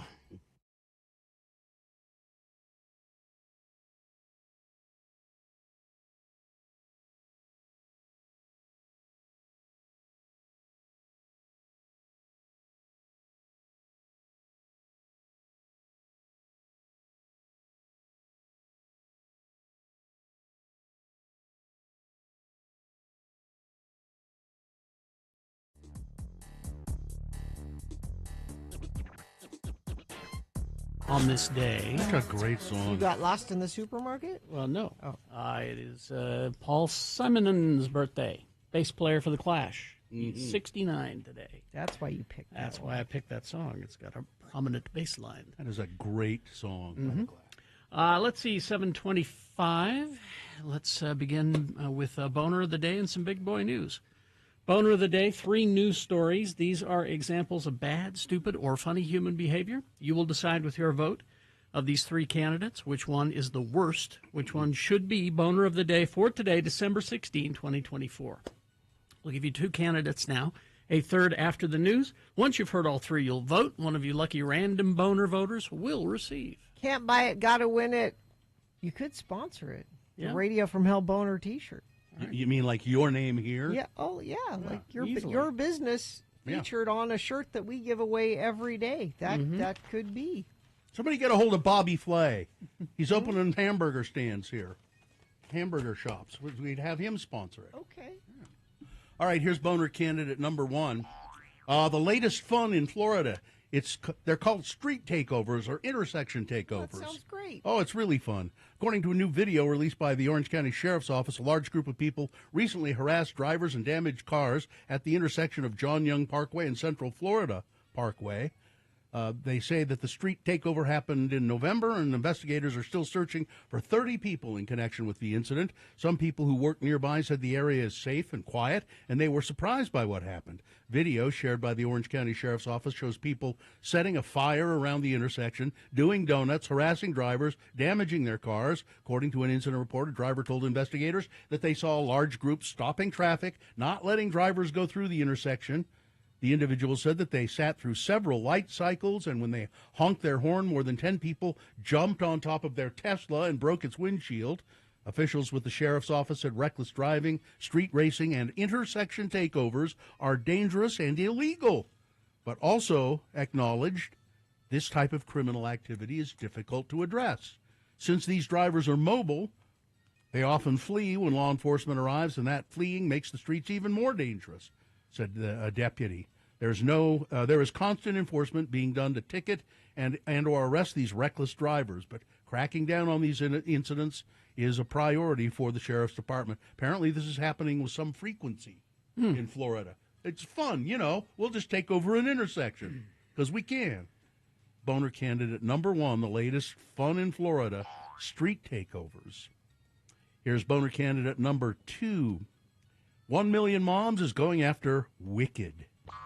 As Wicked continues to cast a spell on the box office, Kristen Chenoweth is calling out an attempted witch hunt on the movie after hate group 1 Million Moms started a petition against the movie for, quote, pushing the LGBTQ agenda on families, particularly children. The Tony winner, Kristen Chenoweth, came to the defense of the John M. Chu directed adaptation of the Broadway musical. Quote, everyone knows the 1 million moms are a few hundred, she said. Maybe. She wrote this in an Instagram account. It's called entertainment, artistry. I am a very Christian woman, and I originated the role of Glinda, and all the silliness that these women spew out of hate, no. I can't help it. I try to love them anyway, but they just don't get it. For anyone who wants to see girl power, go see Wicked, on stage or in a movie theater.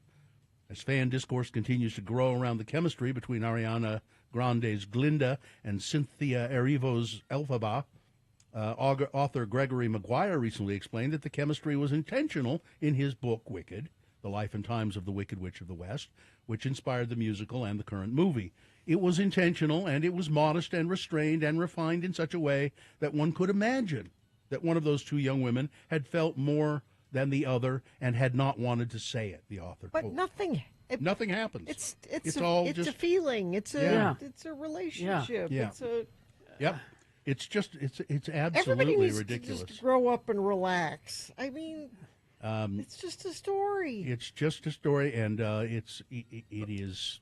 But listen, without these culture wars to distract us, we might see what's really going on. Did you see that New Jersey just passed a bill that says you can't ban books from libraries? Exactly. You're not allowed to do it. Yeah. Because just put the books there, and either you read them or you don't. It's the same thing. Yes. It's just a story. Same thing. Boner candidate number 2, 1 million moms goes after Wicked. Coming up in a moment, boner candidate number 3, the war against vaccines. Boner candidate number 3 coming up after this. Big Boy News and Opinioendo. Brought to you by... America's first Nutcracker is nostalgic, charming, and magical. Witness the historic 80th anniversary of the Nutcracker, closing December 28th with the music of Tchaikovsky, performed live by Ballet West Orchestra. Get tickets at balletwest.org. Jamie Foxx needed stitches after a dinner altercation. Someone threw a glass at him. A witness to the incident tells TMZ customers at another table were being rude and vulgar to Jamie, and Jamie asked them to stop since his family was present, which is when someone at that table allegedly threw a glass that hit him in the face. A spokesman for Jamie Foxx tells TMZ Jamie was at his birthday dinner when someone from another table threw a glass that hit him in the mouth. He had to get stitches. He's recovering. The police were called, and the matter is now in law enforcement's hands. Fox was allegedly involved in a fight in the dining room of Mr. Chow on Friday night, and he was injured. It apparently was not his, none of this was his doing. It was witness of the alleged fight said that Jamie was hurt and didn't stick around for medical attention, but then reports came that he had gone to the hospital to get stitches. And that's all the information we have about it. It's just people being jerks. Mm-hmm. U.S. Magnesium officials went to court on Friday to argue that the company is unable or unwilling to protect state interests in the Great Salt Lake. And U.S. Magnesium has said it stopped building a retaining wall meant to keep toxic waste out of the Great Salt Lake because it's no longer mining magnesium, and therefore, according to the company, it's not creating any waste to mitigate. State and federal agencies say that's not how it works. The wall is mandated as part of the company's 2021 settlement with the U.S. Environmental Protection Agency. Mm-hmm. And it looks as though a Utah judge on Friday appointed a receiver to take over the company after state officials argued it was failing to do the work. So they're putting someone in charge of the company, of U.S. Magnesium. The move is intended to eliminate and remedy U.S. Mag's noncompliance with Utah's environmental protection laws. Ogden police are investigating a TikTok influencer, Hannah Hyatt, Utah social media influencer, who had drawn complaints from viewers who reported that her viral video suggested mistreatment of her toddler son. Ogden police say they're investigating. Hannah Hyatt received flack on TikTok and Instagram for the videos, including one where a child was seen flinching. But in a TikTok video posted in late November, Hyatt said her toddler's reaction was him just playing and denied any wrongdoing.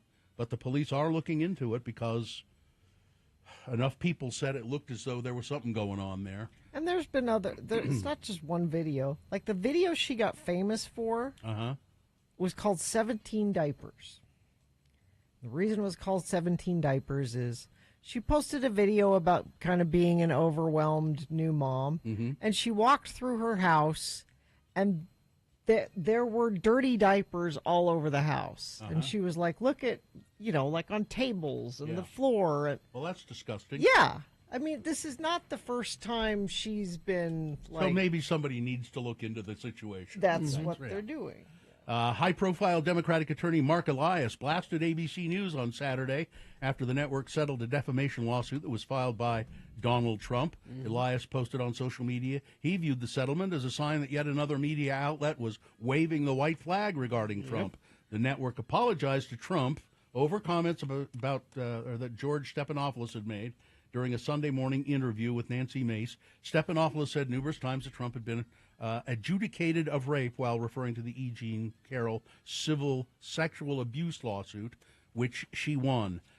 Trump sued for defamation, arguing the anchor made demonstrably false remarks. Saturday afternoon, ABC issued an apology. They agreed to pay $15 million to settle. But Elias says he went ballistic about this. Yeah. Knee bent, ring kissed. Another legacy news outlet chooses obedience, he said.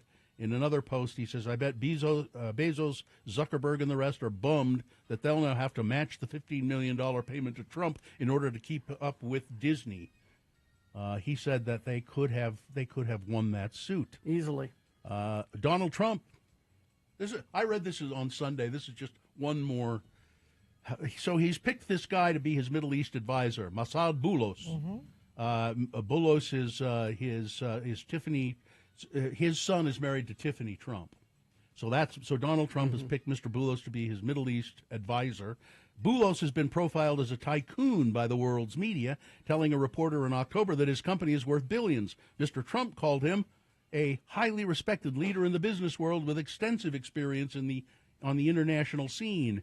The president-elect even lavished what may be his highest praise. Boulos is a deal maker, he said.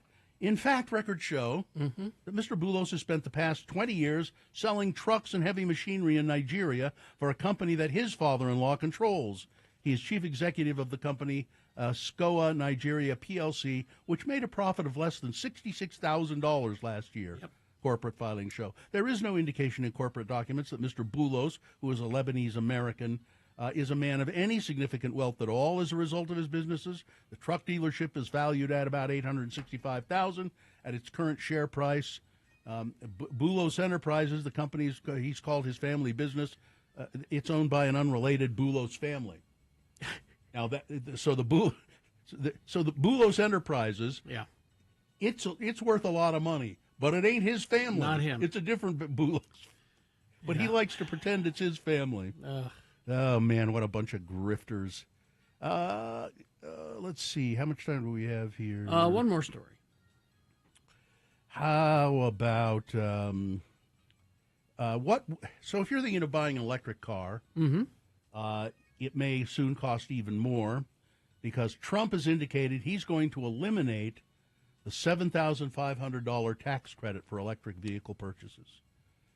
So if you already have a car, it doesn't affect you. It's if you're thinking about buying one. That's what Has he asked Elon if this is a good idea? One recent estimate found that electric vehicle sales would fall as much as 27% if that tax break goes away. That's why I'm shopping now. Yeah. All right, that's it. All right, weather, traffic. Well, that storm didn't really do anything.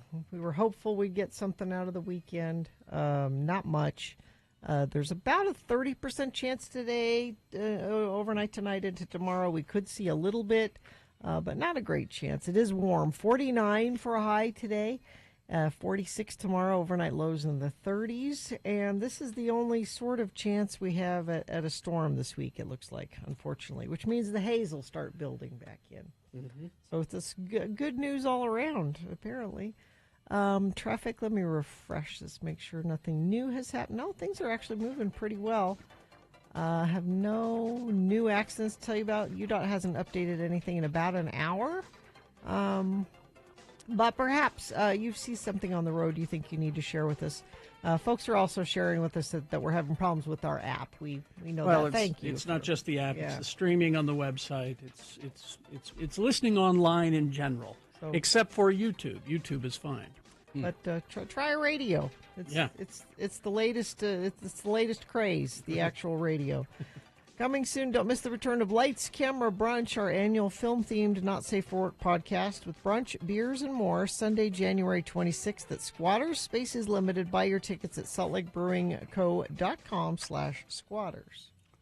Boner candidate number 3, the war against vaccines. This is more serious than people think it is. It is.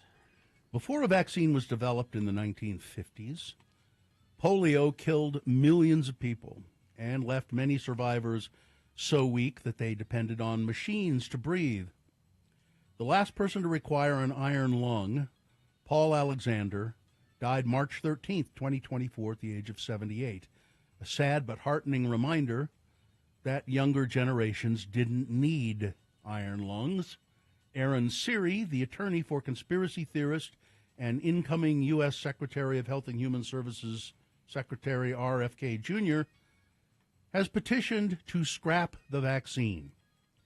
The campaign is just one front in the war that lawyer Aaron Siri is waging against vaccines of all kinds. Mr. Siri has also filed a petition seeking to pause the distribution of 13 other vaccines, challenged and in some cases quashed COVID vaccine mandates around the country, sued federal agencies for the disclosure of records related to vaccine approvals, submitted prominent vaccine scientists to grueling videotape depositions. Much of Mr. Siri's work, including the polio petition filed in 2022, has been on behalf of the Informed Consent Action Network, a nonprofit whose founder is a close ally of Mr. Kennedy. Mr. Siri has also represented Kennedy during his presidential campaign. Forget winter. Death is coming, it says in this article. Yep. Boner candidate number 3, the war against vaccines. All right. It's madness. Yep. Let's review the first 2 and vote. Boner candidate number 1, the latest fun in Florida, street takeovers. There's a video of this large group of people, 30 people, just taking over an intersection in Florida, and apparently this is happening with some frequency. It's like a fun thing to do on a Saturday night. They set fires in the intersection, jump on people's cars. It's pretty monstrous. Voter candidate number 2, the organization 1 Million Moms, is going after the movie Wicked because they say it promotes an LGBTQ agenda. It does not. It doesn't really, no. And boner candidate number 3, the war against vaccines. All right. Time to vote for Boner of the Day. 1, 2, or 3. Remember your candidate number. The one that you think should win. Put that single digit in the message of a text, and then text that to 33986. That's one way to vote, easy way to vote.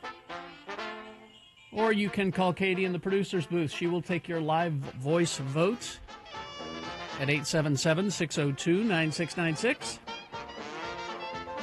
Or you can go online, x96.com, look for the box that says Boner of the Day, December 16, 2024. Click and vote. If you don't see that box, refresh your browser. It'll appear. Click and vote. All right, we got Bill Frost telling us what's on TV this week. Coming up at 8 o'clock, we got Beat Gina on the way. Stand by. Have your Boner winner after these.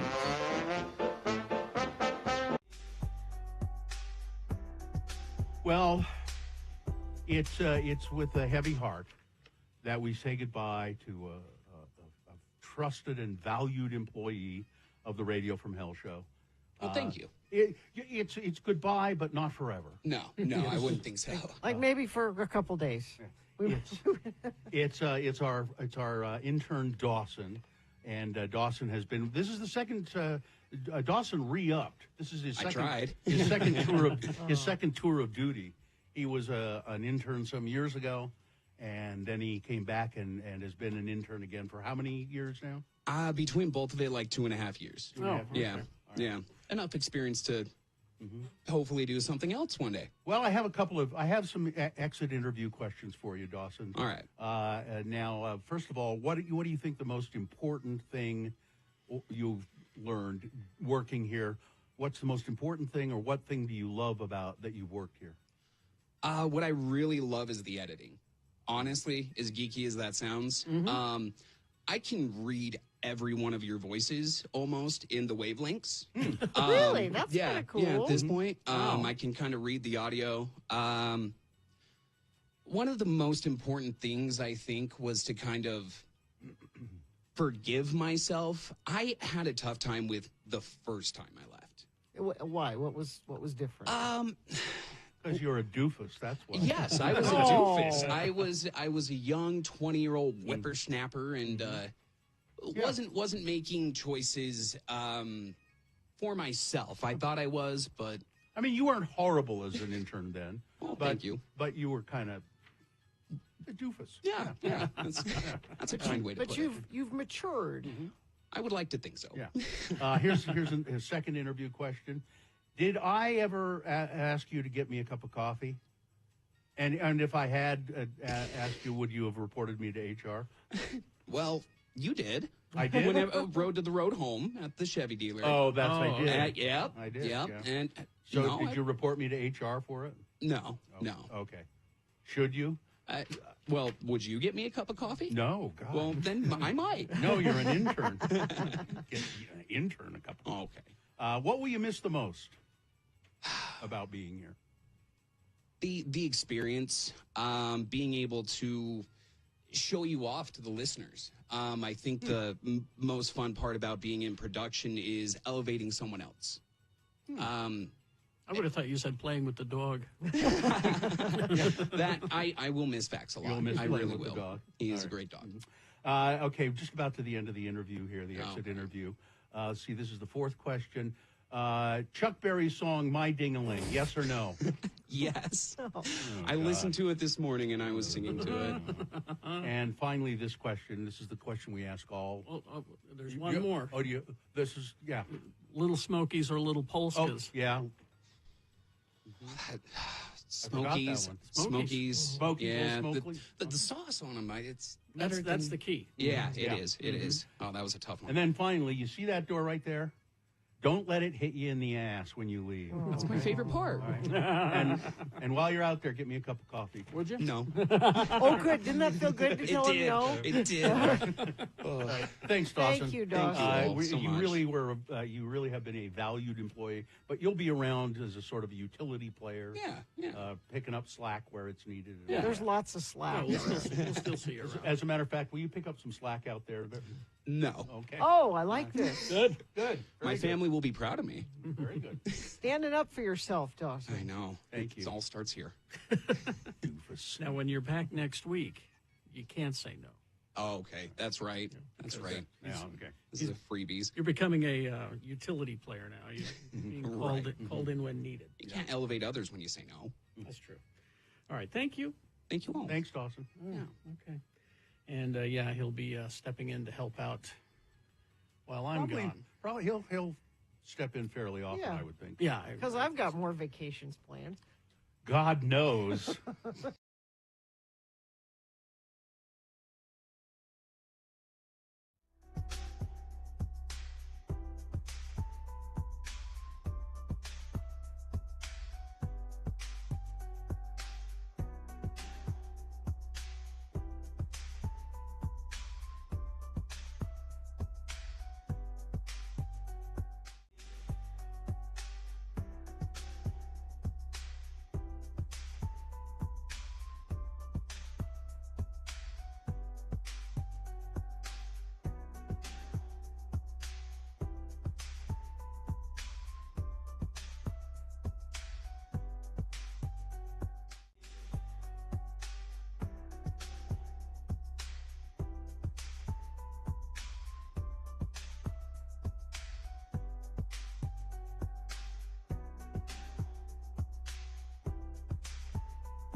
$47. Let's award boner of the day. And the boner of the day is brought to you in part by Hot Pot. And Feldman's Deli, Utah's authentic Jewish deli with expanded hours, open Tuesday through Saturday, 8 a.m. to 8:30 p.m., breakfast till 10:30, lunch, dinner, live music Fridays and Saturdays. More information at feldmansdeli.com.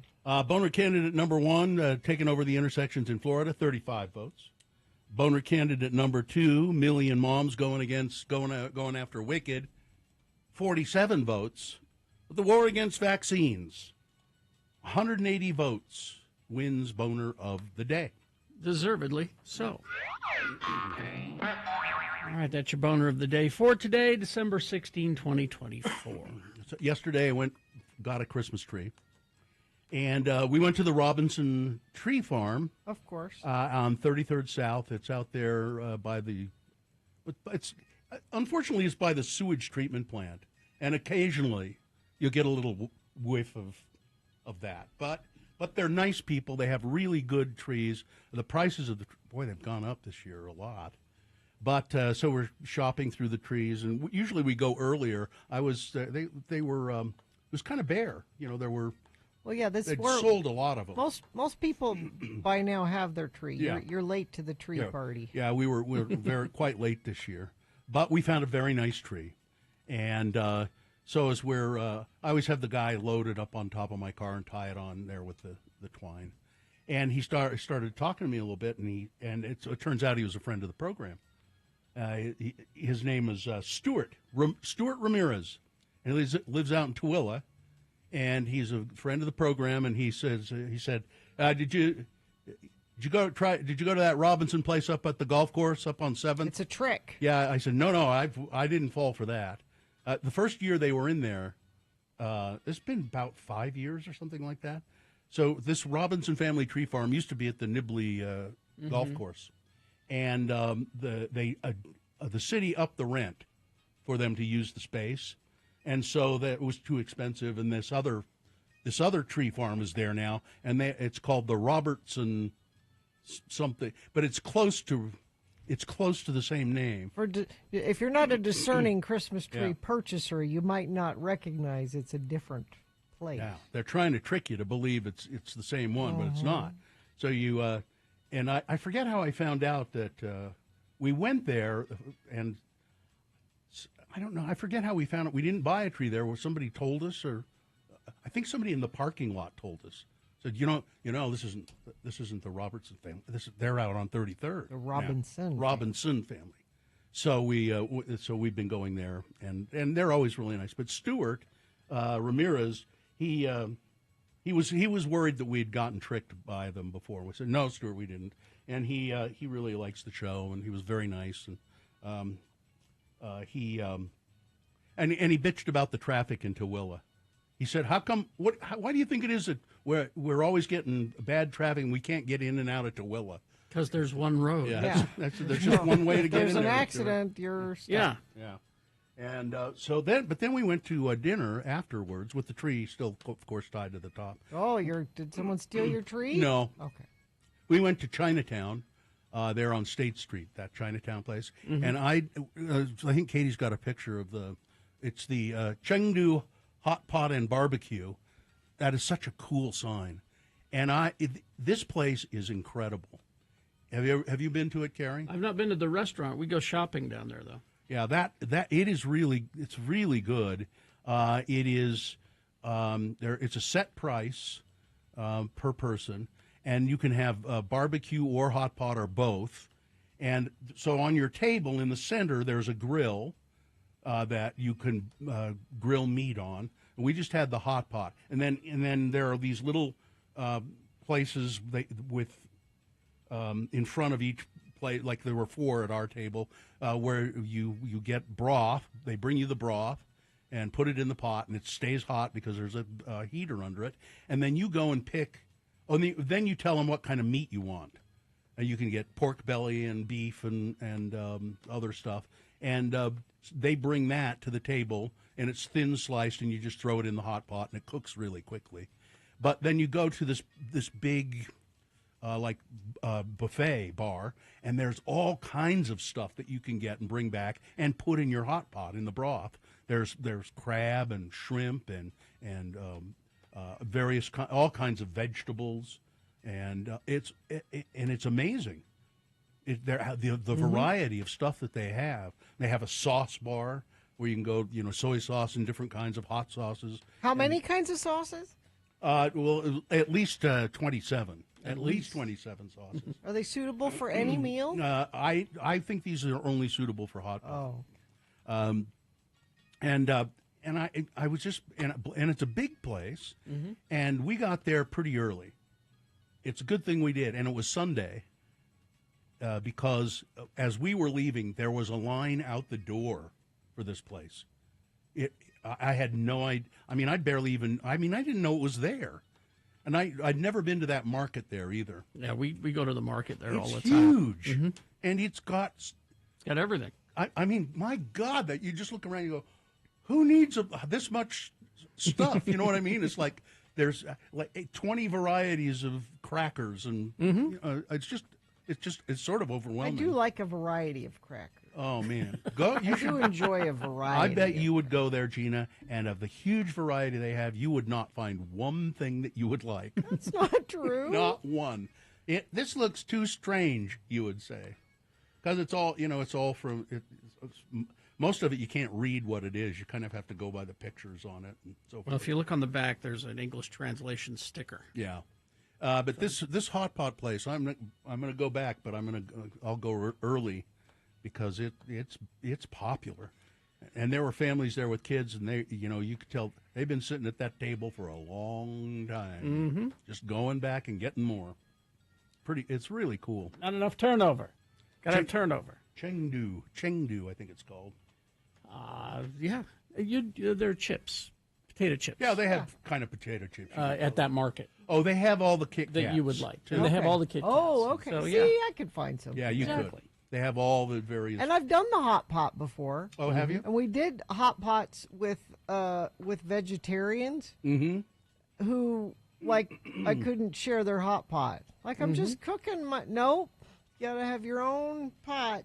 Do not put your meat in my pot. No, you wouldn't want to share a pot anyway. No, you don't want to. You just want your own hot pot. Yeah, and it is good for vegetarians. I mean, there's all kinds of veggies you can put in that.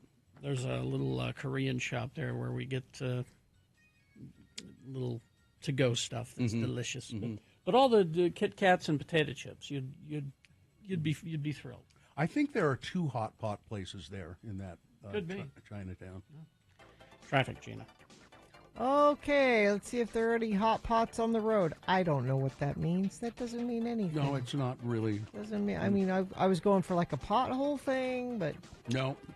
no. UDOT not reporting anything. Perhaps you should report something. What are you seeing on the roads? Text us if it's safe for you to text 33986. All right. We'll take a break. We'll be back after these messages. Bill Frost will be here to tell us what's on TV this week. Stand by for that. KXRK Provo. Larson HVAC. Yeah, they were just at your house. They doing were. some plumbing, little odds and ends. I love my drains are flowing. Yeah. I love the furnace they put in my place. I mean, it's been so good. And they serviced my furnace and air conditioner, and I had them put in actually, Todd texted me this weekend. He's like, you really like that on-demand hot water heater? His water heater went out. I said, yeah, you should get one of those. Call Larson. We're very impressed with them. They're friends of the program, family-owned business, Sean and his family, since 2017. They're Ream Pro certified. They know what they're doing. The other thing I like about how Larson works is they're not there to upsell you or talk you into something you don't need. They're there to fix what needs fixing, and that's what they're there for. You can trust that. Friends of the program can get $496 off a new high-efficiency furnace. Plus, get up to $300 in rebates, lower your energy bills, get cash back, stay warm all winter long. Go to larsonhvac.com/X96 for details, or mention X96 when you call 801-930-5450. I've got this list here A list? of the oddest laws in America. What? Rules, all kinds of things. These are laws that are on the books in various states. So, for instance, in Alabama. Well, it's a list. Is it a proper list? I think so, yeah. All right.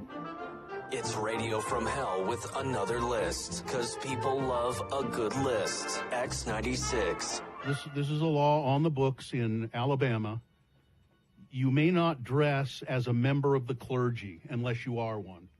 What about Halloween? No, it's a misdemeanor. I want to be a pregnant nun for Halloween. I can't do that? In Alaska, you can't operate motorcycles or loud power tools at night. Well, that makes sense, doesn't it? That's not so strange. Arizona, you don't interfere with a claw machine or a crane game. You know, those... Claw. Yeah, the claw. It's illegal to mess with them. If you do, it's a misdemeanor. Arkansas says, forget about beeping your horn after 9 p.m. at sandwich shops. At sandwich shops specifically. It says here, no person shall sound the horn on a vehicle at any place where cold drinks or sandwiches are served after 9 p.m. Don't disturb my sandwich. I don't understand that. I'm having a before-bed sandwich. In California, you can't eat frogs that die in frog jumping competitions. Huh? That's a waste of a frog then, right? Well, I mean, you just throw it on the heap. Colorado, you can't use upholstered furniture outside. Why not? I don't know. You can't so you have to upholstered furniture outside. Oh, here, I bet this is the reason. It's outdoor furniture lobby people saying, you must buy outdoor furniture. I think it's because it just looks trashy. That's why I made that law. You can't use upholstered couches, mattresses, or in the front or backyard or the side yard. I'm an elected official, and I've decided that looks trashy. Now, this is a good law. In Connecticut, it is against the law to sell silly string to a minor. Oh yeah, we're anti-silly. That's a good idea. You know, I think what about mascots? I think only mascots can have silly string. No, they're dangerous with silly string. And that stuff's flammable, you know. Is it? Oh yeah. I've told that jazz bear, you stay away from me with that stuff. I'll punch him. In Delaware, you can't whisper or use profane language in a place of worship. You can't whisper in a place of worship? Yeah. Does that mean you're supposed to only talk out loud? It says no person may disrupt religious worship by noise, talking, or whispering, or by rude or indecent behavior. But how do you tell your kids to knock it off? You just shake your fist at them. Tell them they're going to get arrested. Don't feed the alligators in Florida. That's not odd. Yeah. Georgia, you can't have chickens crossing the road. Well, it's just a good idea. Well, but they need to get to the other side. Well, I'm sorry. They really don't need to. You have to carry them. What kind of business do they have? What business are they carrying out across the street, really? And in Idaho, you can't carry a red cane or a white cane unless you're fully or partially blind. That's right. You can't dye a baby chick in Illinois. Yeah, In Indiana, don't even think about catching a fish with your bare hands. Why not? No hillbilly hand fishing? Nope. They got a whole series of shows about that. In Iowa, don't pass off fake butter as real butter. Now, that's a good law. That's a good law. Let me see where... Give me a good one to end with here. We don't have one for Utah. We don't have There are one. no of our weird laws. Yeah. Just look at our liquor laws. That's all you need to know. In, let's see, in... One more. I got to get a good one here. In Maryland, it is illegal to use stench bombs. What is a Stink bomb? A stink bomb. Any liquid, gas, or solid substance or matter of any kind which is intended to be thrown, dropped, poured, deposited, or discharged for the purpose of producing a noxious, nauseating, sickening, irritating, or offensive odor.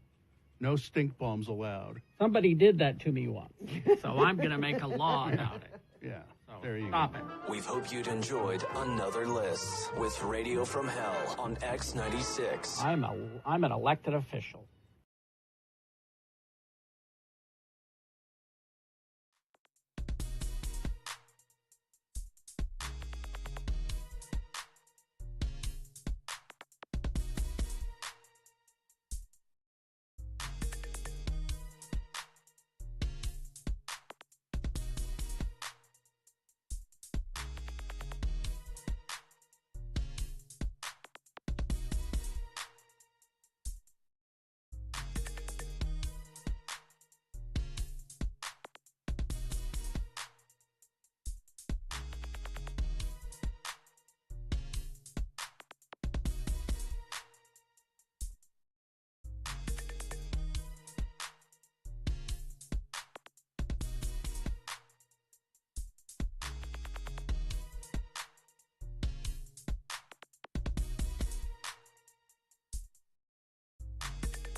Yes. Like Cousin Eddie did in Syracuse.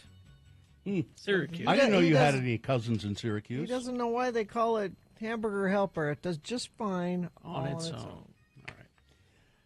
Syracuse. Okay, Bill Frost is here. Is this a sponsored feature, Gina? CableTV.com is the place for expert reviews, recommendations, and resources for discovering the best cable, satellite streaming, and internet services near you. Maximize your entertainment with CableTV.com today. Thank you.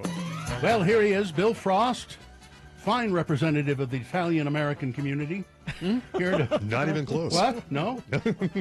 Frost? That's an Italian name? A Frosty. Well, if you say it like that, yeah. Bill Frost is, he's a fine writer. He writes for City Weekly. He has a podcast called TV Tan, and he's a musician in a band called Magna Vega, and you can find all things Frost-like at billfrost.tv. Okay.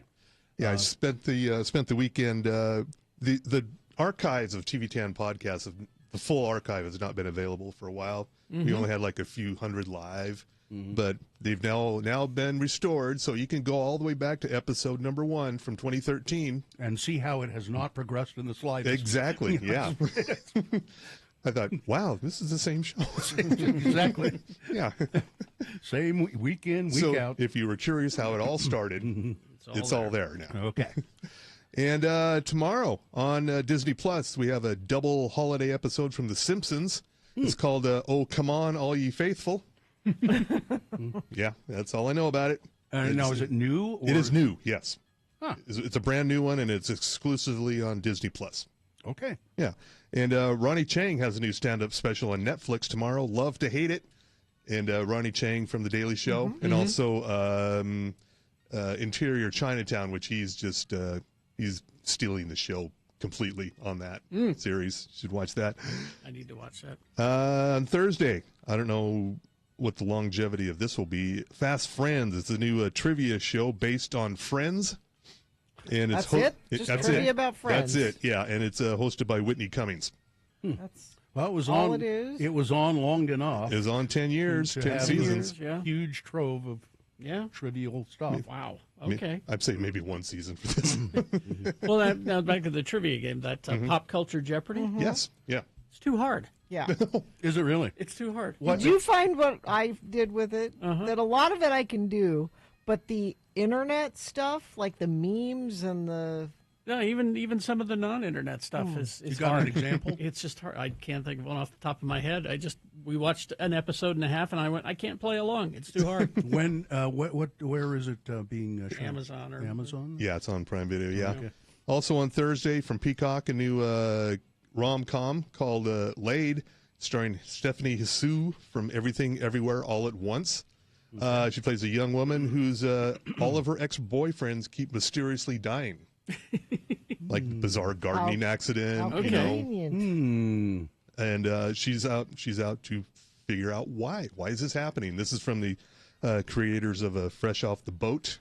Yes. We remember that show, very Yeah. good. Mhm. And it's an adaptation of an Australian series. Also in here are Zosia Mamet and Simi Liu, Chloe Feynman, and all 8 episodes stream Thursday on Peacock. And it's called what again? Laid. Laid. Laid. Okay.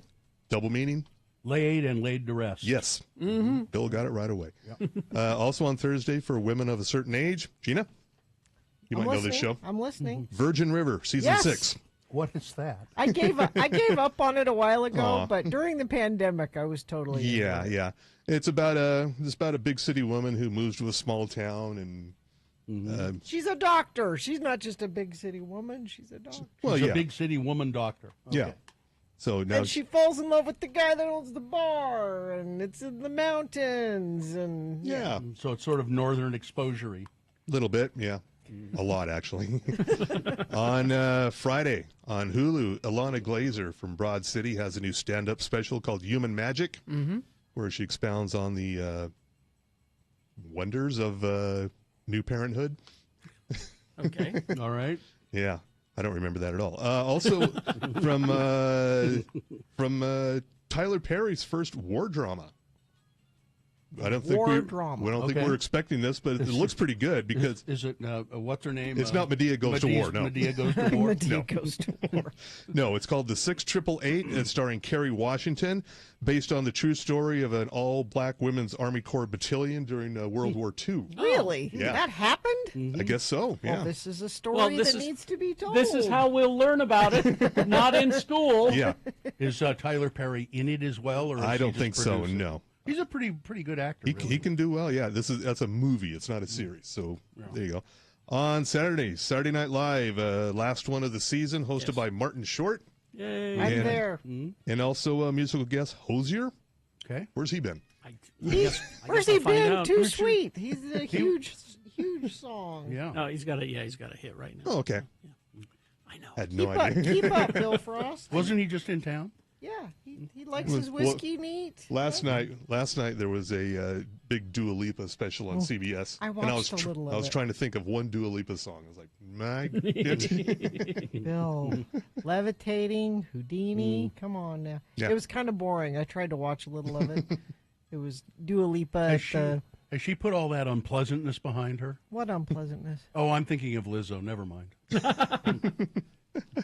On Sunday, the third and final season of What If on Disney Plus. Yes. This is a alternate reality Marvel stories, animated. And they're dropping one a day, right? Yes, starting on Sunday and then going through the week. So you can let them stack up, or you'll be like me watching them every day. Yeah, episodes devoted to the Avengers, Agatha Harkness, which is a musical episode, Shang-Chi, and the Red Guardian. I'm not familiar with the Red Guardian. Red Guardian was in the Black Widow movie. It's Okay. essentially Oh, that's right. Yeah, okay. Essentially her father. Right. But David Harbour. It's, right? Yeah. Okay, now I remember. And since we won't be here next week, the day after Christmas, December 26th, Season 2, Squid Game. Oh, Finally. Right. all right. I don't know, it's been 2-3 years now? Yeah. Yeah. They're going to do this season and one more, and that's it. Oh, good for them. Yeah. Well, they'll have killed everybody. Yeah, by then, yes. And yeah, that's it for the new stuff. And as far as what maybe you should be watching harder, this new Dexter Original Sin, liking it so far? It was just it's been One episode. One episode so Yeah. far. I haven't watched it yet. Liking it so You, far. you like to let some build up before. Well, I don't know. We'll see. We'll watch it today and see. So far, so good. Liking it. It's set in the 90s, so it's got a good soundtrack. Oh, that's good. Yeah.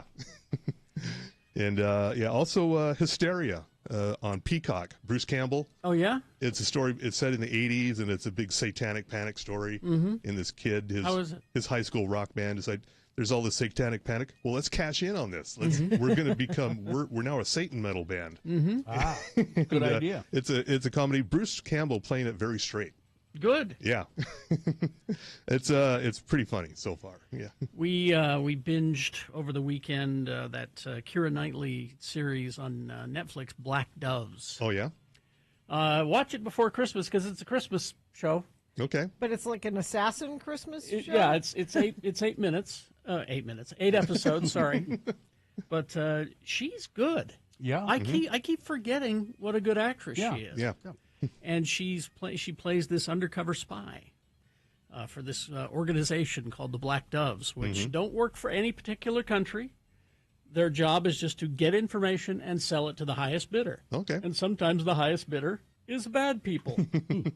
But this is how deep she is. She's been married to the guy who's almost the Prime Minister of England for 15 years. Okay. He doesn't know, huh? And he doesn't know. Has 2 children. What That's- does they she don't think know. she's doing all day? That's how she just listens to him and then reports back because he's a talker, you know. Ooh, Yeah, I can okay. tell my wife anything, you know. Then the other wives talk and all that. And it's just this whole thing, and then she just phones it in. Black Doves. But she's also an assassin. Oh, well. She course, could be James Bond, as far as I'm Yeah. concerned. She's quite good. And yeah, more and more people all the time ask me about Shrinking. I guess it's funny, and it's not over yet. It's two more episodes. Mhm. It's 12 episode, which is unusual for Apple TV Plus. It's worth it just for Harrison Ford Oh, yeah. alone. You know, just because you know he's not acting. He just shows up and is himself and then goes home. Yeah. You know, he probably walks home from where they shoot. Yeah. I watched a movie over the weekend that I've been meaning to watch. Gina sort of put me onto it. Civil War. Mm-hmm. Ooh. It's a hard one.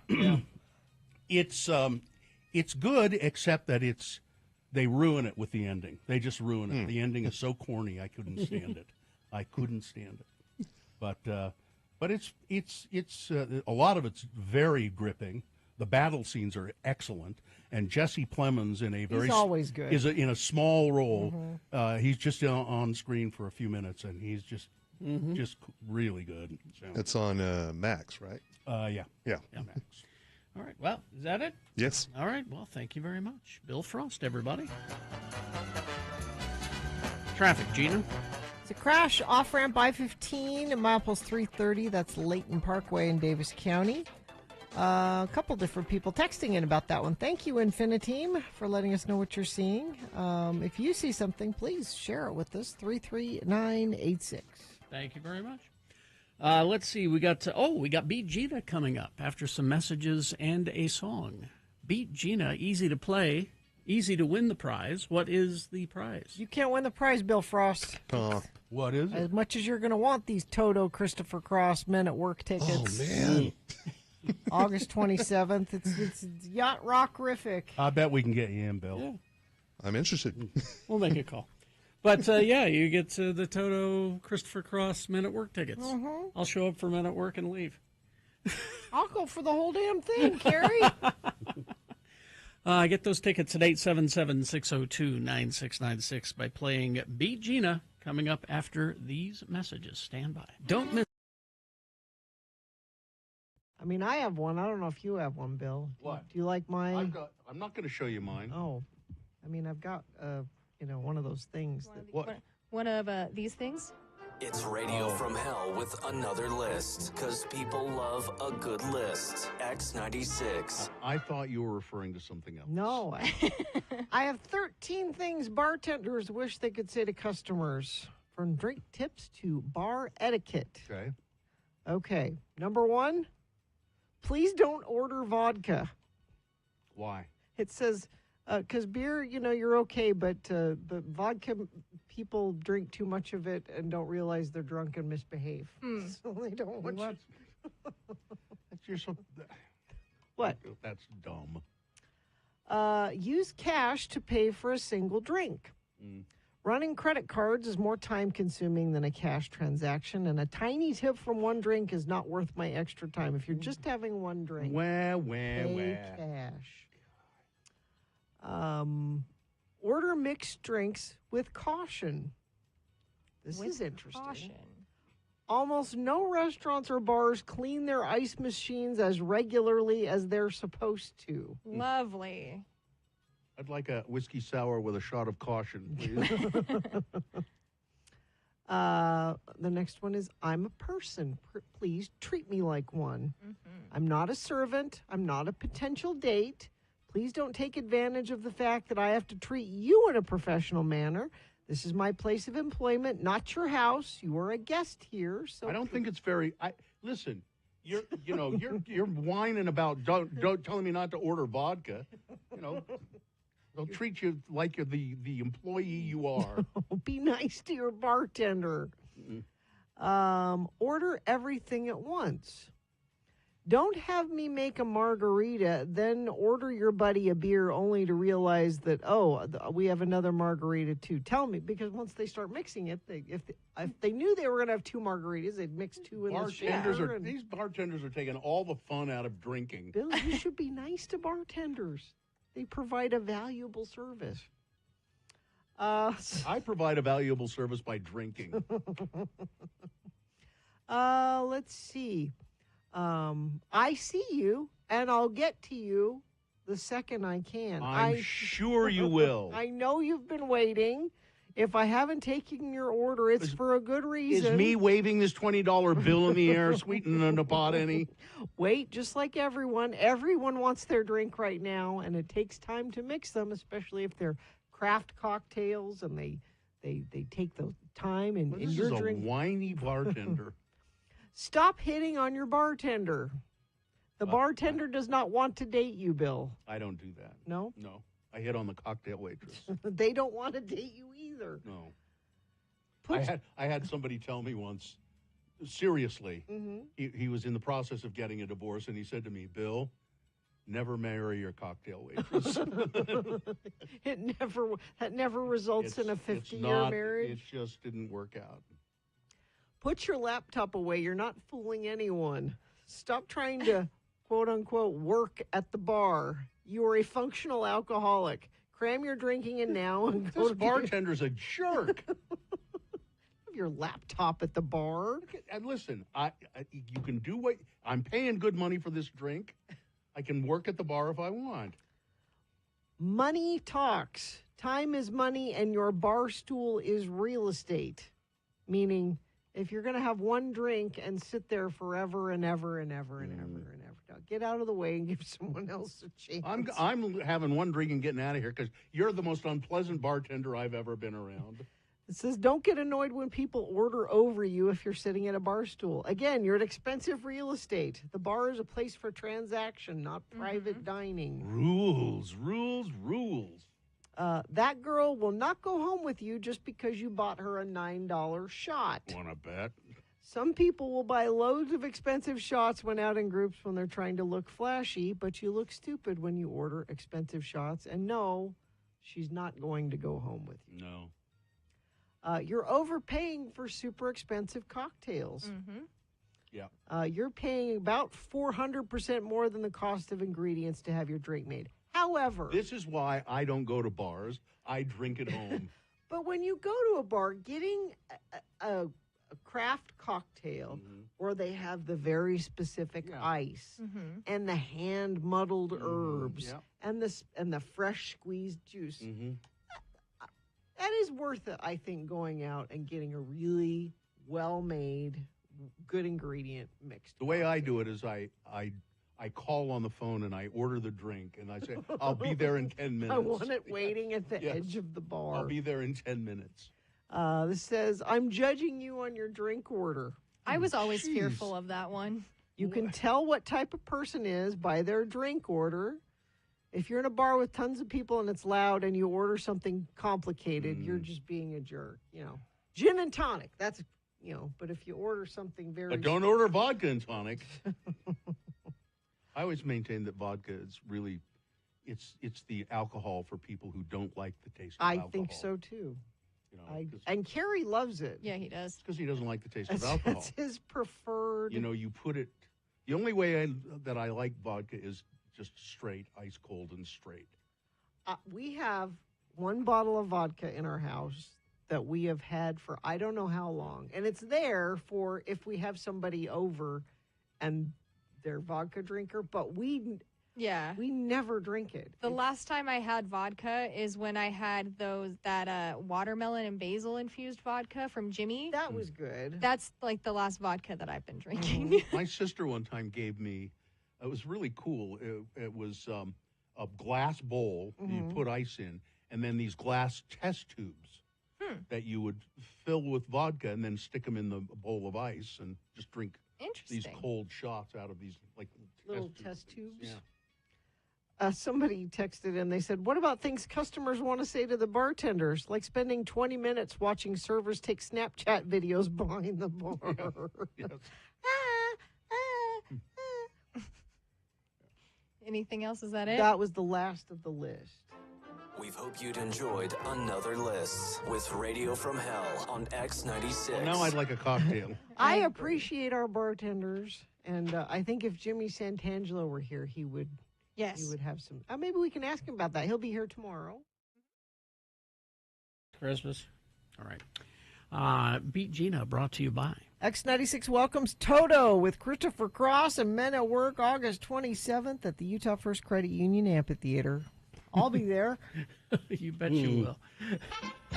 Well, it's time for fast-paced action and witty repartee. But in lieu of that, may we offer you the game show Beat Gina. Beat Gina, produced by the Radio from Hell show and begrudgingly aired on X96.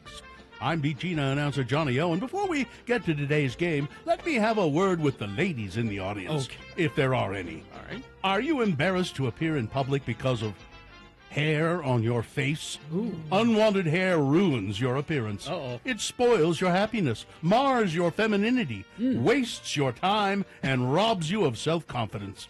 If you're a hairy-faced woman, we can free you of that hair with our modern electrolysis method. Electrolysis is safe, permanent, scientific, and medically approved. Consultations are free at Maud Huber's Electrolysis Studio in the Orpheum Electric Building, located on the old highway just outside of town. Well. Call for an appointment today. Maud Huber's Electrolysis Studio is closed on Fridays. Oh, well. And now... That's when I want my electrolysis. But Maud's out of town. I'm Fridays. sorry. Yeah. Maud has other things to tend to on She's taking Fridays. care of her own facial hair. on Friday. And now, please put your hands together for our Beat Gina host, the smooth-faced Carrie Jackson. I'm smooth-faced today. I shaved on Sunday. Yeah. All right. The randomizer has picked a contestant. You'll be playing against Eddie today. Eddie, are you there? I'm here. Hi, Eddie. Eddie, let's. Can you hear me? Yeah, Yes. I can hear you. Is there an issue? Don't hear so loud. We can talk you.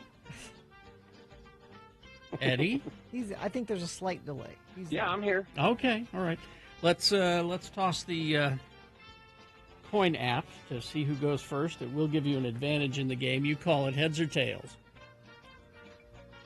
Tails. All right. Coin toss app says heads, as you can see. Oh, Gina you're one Barbera. step further away from these Toto Christopher Cross Men at Work tickets. She wants these tickets, Eddie.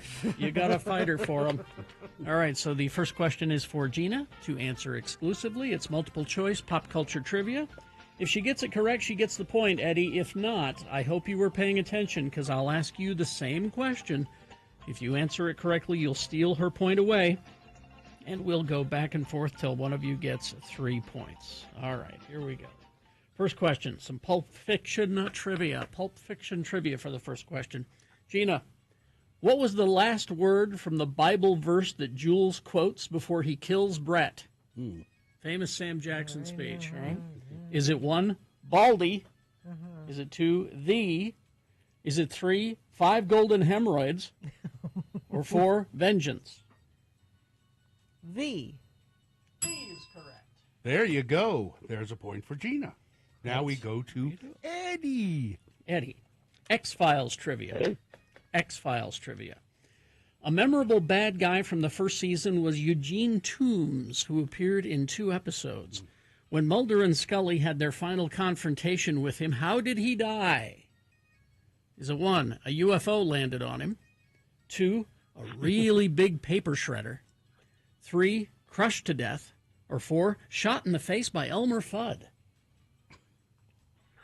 I'm going to go with C, crushed to death. Crushed to death. That's correct. That's a point for Eddie. It's tied. Now we go back to Gina. Gina. Yes. Degrassi Junior High trivia. All right. Oh, boy. I'm running out of questions. That's okay. It's the end of the year. I've been let's too busy clear to. it. I'm going to write some freshies today, but anyway. What did Kathleen say she'd seen Rick doing that was the cause for him to be kicked out of the Environmental Action Committee? Okay. What did Kathleen say she'd seen Rick doing to get kicked out? Okay. Is it 1, smoking a cigarette? Is it 2, littering? Is it 3, keep insisting that Degrassi has the cleanest coal because they clean the coal now? Is it 4, wiping his arse with a leaf? Littering. Littering. No? Terribly sorry, no. Eddie, you have a chance to go ahead here. I'm going to go with the first one, smoking a cigarette. Indeed. Yes. And, Eddie, you control the question. You could put a lock on this sucker right now. Okay. Let's do it. Eddie, Madeline Kahn trivia. Or more importantly, Clue trivia. The movie 1985. What character does Madeline Kahn play in Clue? Is it 1, Miss Scarlet? Is it 2, Mrs. Olson? Is it 3, Mrs. Butterworth? Or 4, Mrs. White? I'm going to guess B. Mrs. Olson? Oh, my. No, that's the lady that sells Folgers coffee. That's right, Katie. Dang it. Mrs. White. Mrs. White is correct. All right, it's tied up. And now Oh, Gina. dang it. Gina could put a lock on it Oh, you now. thought Eddie. you had this, Eddie. You don't know. That's I it. don't know clue. Gloat. Gina, gloat. Playboy magazine trivia. Okay. What is always hidden on the cover of Playboy magazine? Okay. Is it 1, the number of the beast? Yes. A series of 6s. 2, the letter H. 3, Mickey's. Or 4, a bunny. The letter H. No. Well, they All don't right. hide a bunny. The bunny's Eddie. Eddie. I'm going to go with the bunny. Yeah. Bunny. There's Eddie, you win the always that game. question. You win the game. You don't like it because you didn't know it. Look it up, Gina. They hide them very, Yes, very they do. carefully. Yeah. They're always in there. All right, Eddie, congratulations. You're going to go to Yacht Rack. You're going to see, what is it? You got it. Toto, Crisscross? Christopher Cross, And Men at Work. Hang on, Eddie. I'm going to see Men at Work. Okay. Yeah, Amen. You could, pick, Exactly. Pick your show there. Listen, I've got to go. I've got some knitting to tend to. Thank you. All right. Big Boy News now, brought to you by... Our friend Ivy at Booze Teak carries most home bar and entertaining necessities, plus non-alcoholic wine, spirits, cocktails, and gift ideas. Open 11 a.m. to 7 p.m. every day in December, including Sunday, 315 East Broadway, close to downtown, and the new liquor store. Well, I didn't know that Martin Scorsese was a professor at NYU at one time. Billy Crystal is reminiscing about being a student in his class. He recalled, Billy is 76 now, by the way. Billy Crystal recalled what it was like being taught by the legendary director while he was attending NYU in the late 60s.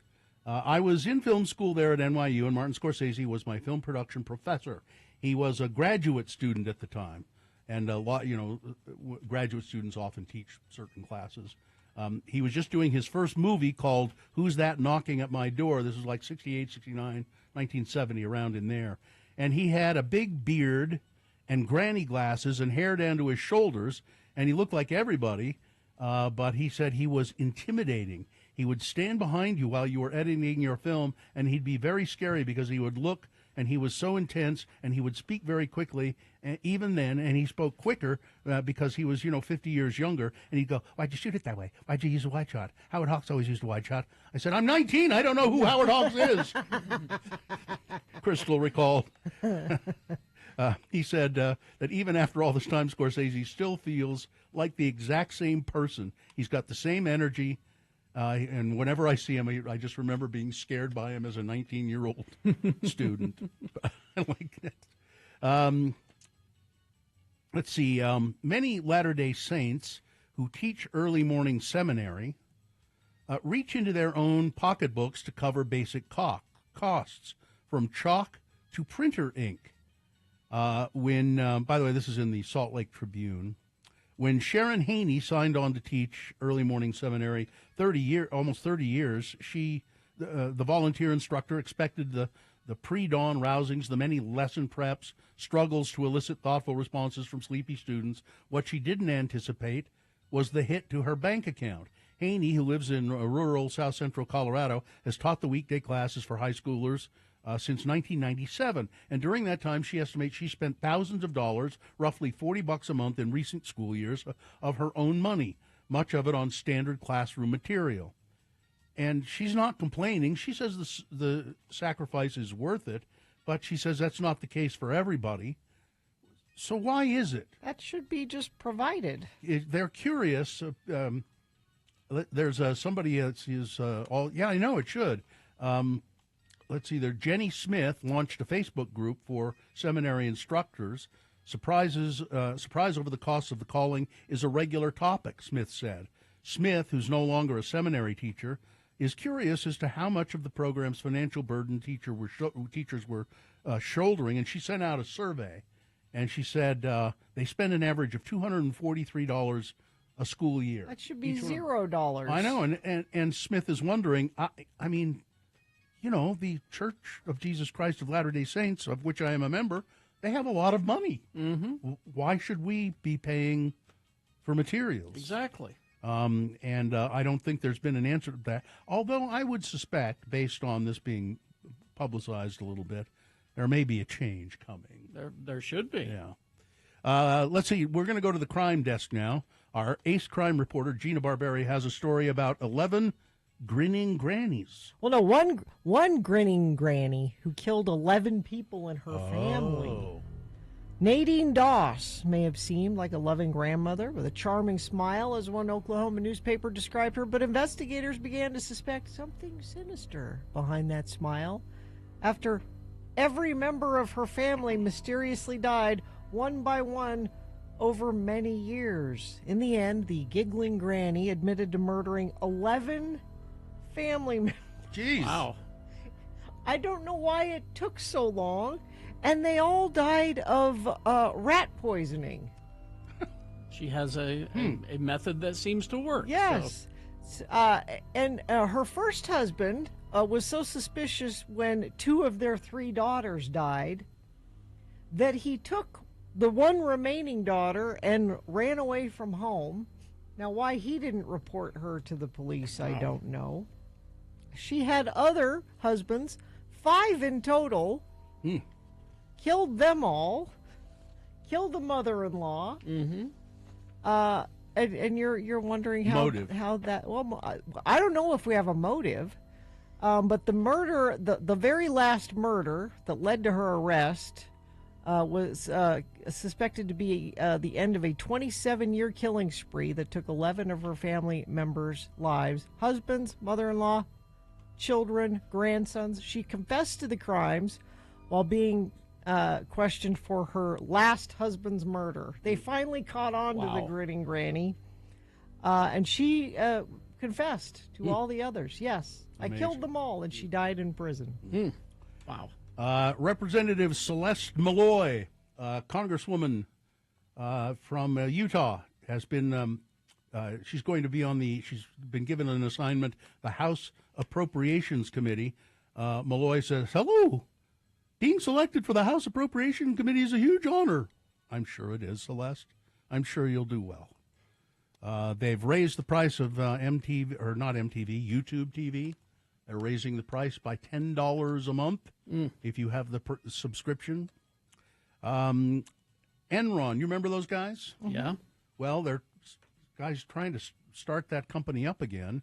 Connor Gatos, a man connected to an apparent parody it was a parody project to launch the energy company Enron and become its new CEO. I heard a little bit of it, and I realize now it wasn't real.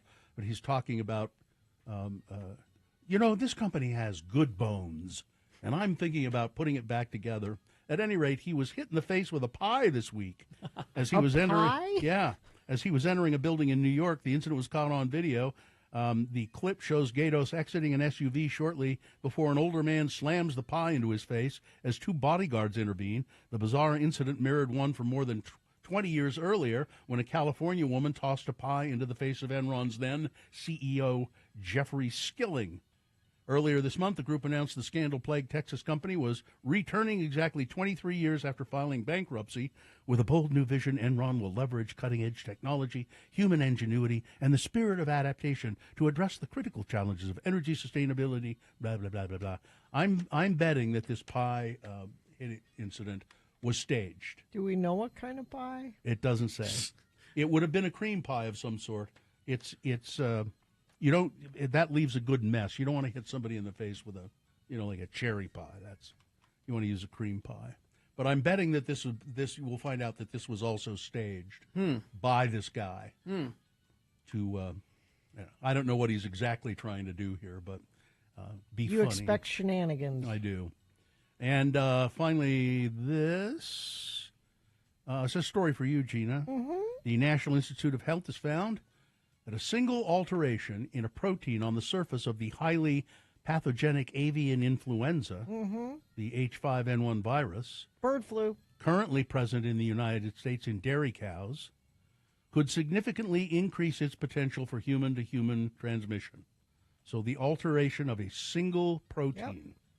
These findings highlight the critical importance of ongoing surveillance and monitoring of these viruses for genetic changes that might enhance their ability to be spread among humans. Oh, and did you see that story? 2 kittens have died.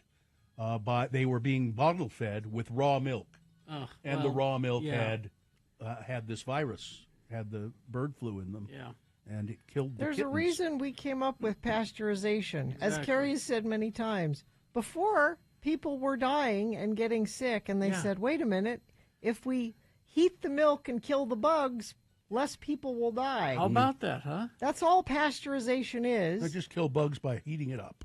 Yeah. It's nothing bad. It's good. I don't get it. But don't worry about this bird flu thing.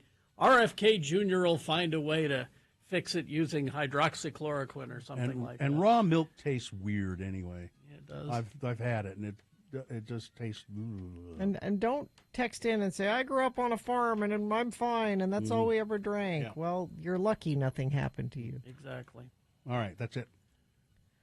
Sports. Weather, traffic, all of that? Yeah. There are a few extra Utah Hockey Club fans in the crowd on the road games lately. It's the team's first ever Mentors Trip, a tradition among National Hockey League clubs. This week, each player invited a person who's had an impact on their life to join the team in Colorado and San Jose. This is a nice thing. Like you fly on the plane, like you bring your mom or your grandpa or your cousin or your sister. Or, I love this.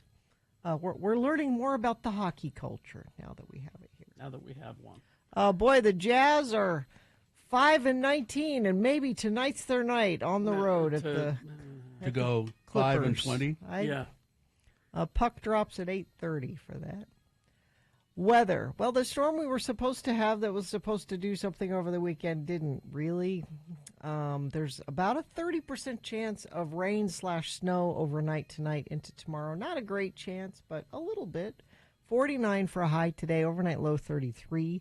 And this little storm system coming through today and tomorrow, that looks like that's it for the rest of the week, which means the haze will probably start building back in. Yay for that. Traffic, we have debris, both directions. SR 268, that's 6 north at I-15. That's the only issue that UDOT's reporting. Let me check our message stream, see if anybody has sent anything there at 33986.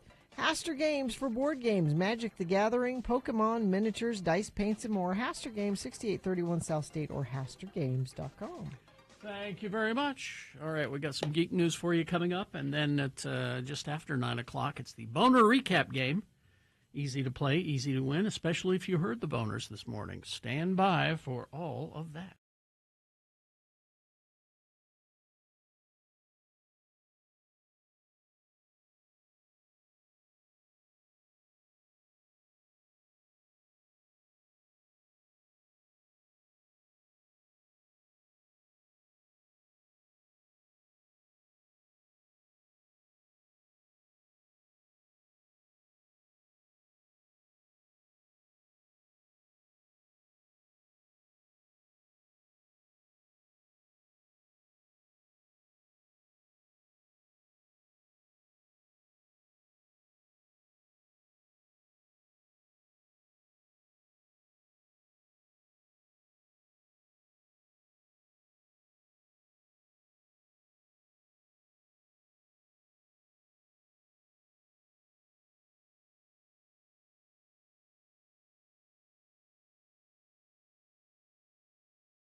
So much more than a card store.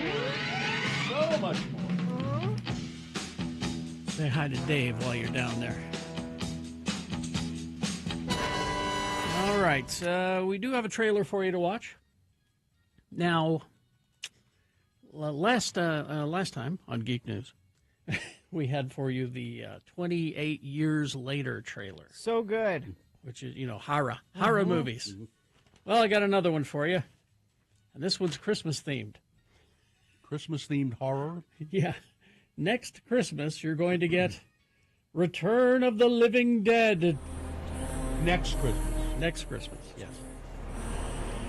Now, this I want you to go watch this video because it's a zombie dragging a Christmas tree through a cemetery. Oh, I'm going to look right now.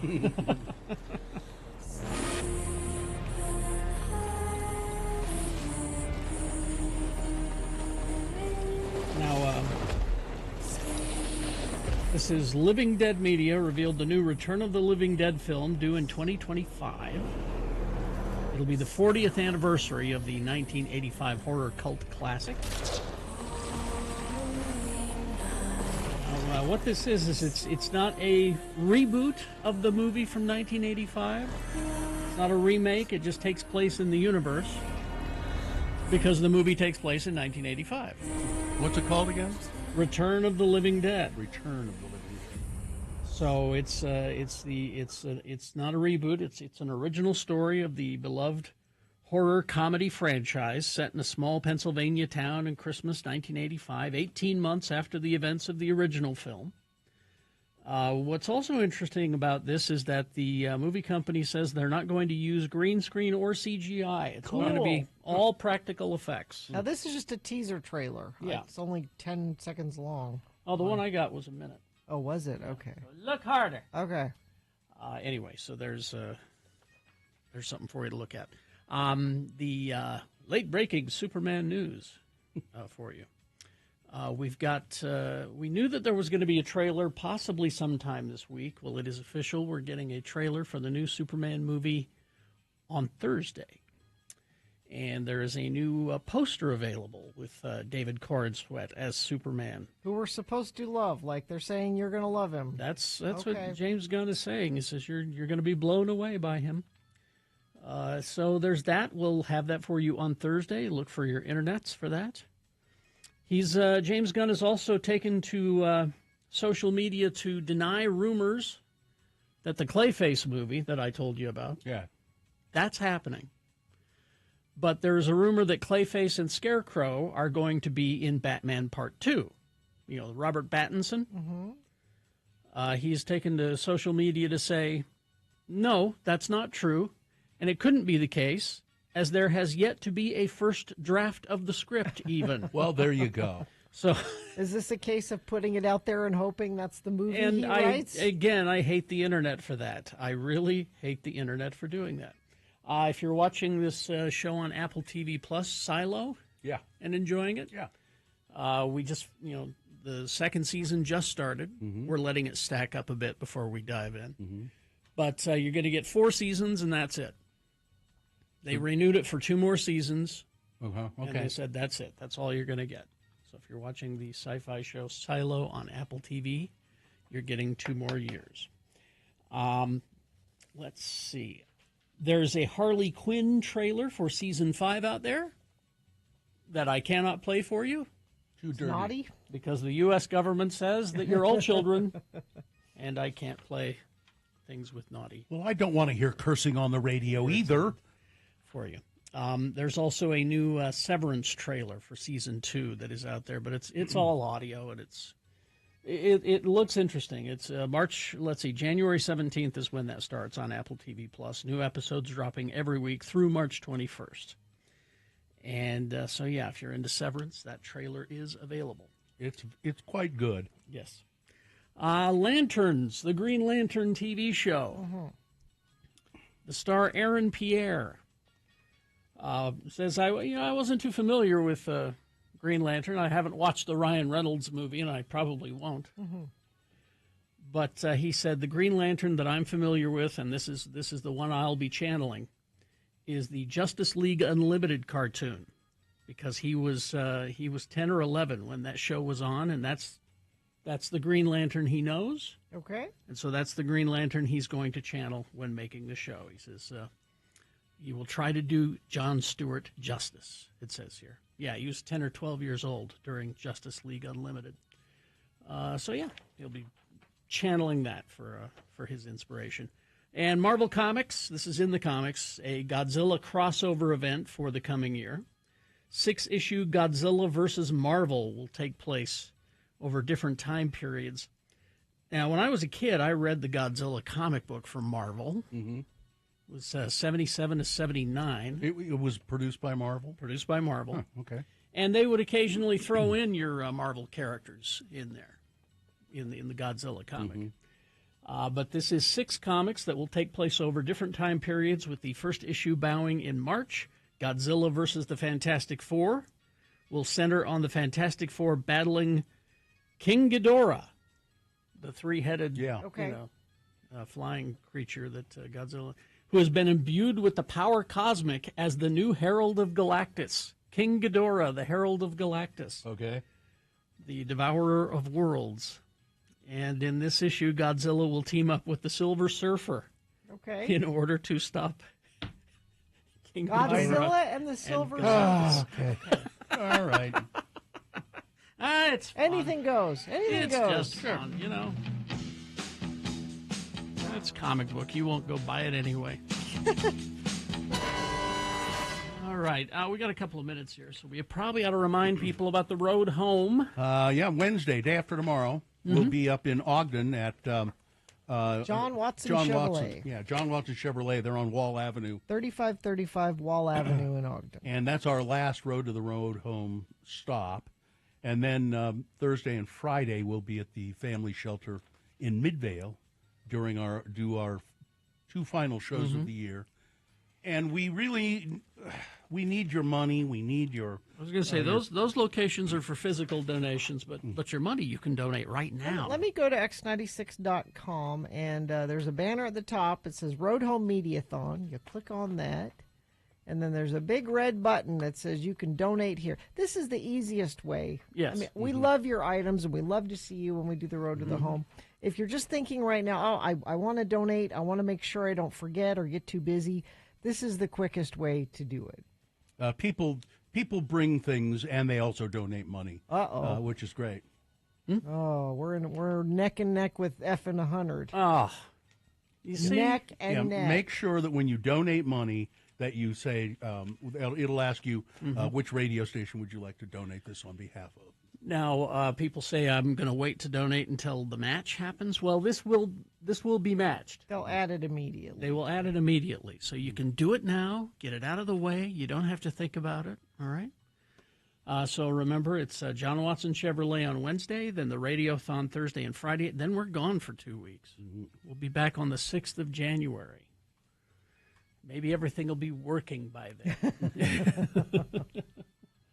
Yeah, it's us, and then F and 100, and then the sports station. So some sporty person has given money already, it seems.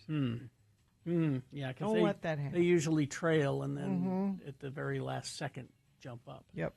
So x96.com, click on there and donate your money to the road home.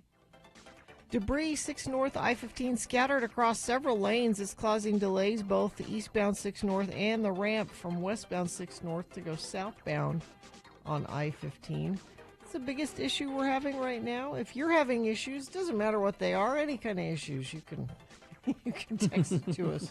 We'll commiserate with you at 33986. Is your furnace going to last through the winter? We trust our friends at Larson HVAC and Plumbing. They're quick, convenient, and affordable. They fix what needs fixing. Go to larsonhvac.com/X96. All right. Thank you very much. We will take a break. Be back after these messages and a song with the Boner recap game. Easy to play. I think today you'd probably be able to guess if you weren't listening who won the Boner. But why guess when you can cheat? Go to x96.com, look for the box that says Boner of the Day, December 16, 2024. Click on that, and it'll say winner right next to the winner. That's the correct answer to the question to win a prize. That's what my mother used to say that to me all the time. Billy, don't try to, guess. If you can cheat. Exactly. Your mom used to say that all the time. What is the prize? How about one of our lovely Radio from Hell diner style mugs? Do we have any of those, Katie? I think we're out of those. No. Katie will find you some wonderful prize. There's a black one on my desk if we can't find one. All right. Yeah, we'll get that to you. The Radio from Hell coffee mug, suitable for murder. All right, we'll take a break. We'll be back after these with the Boner Recap game.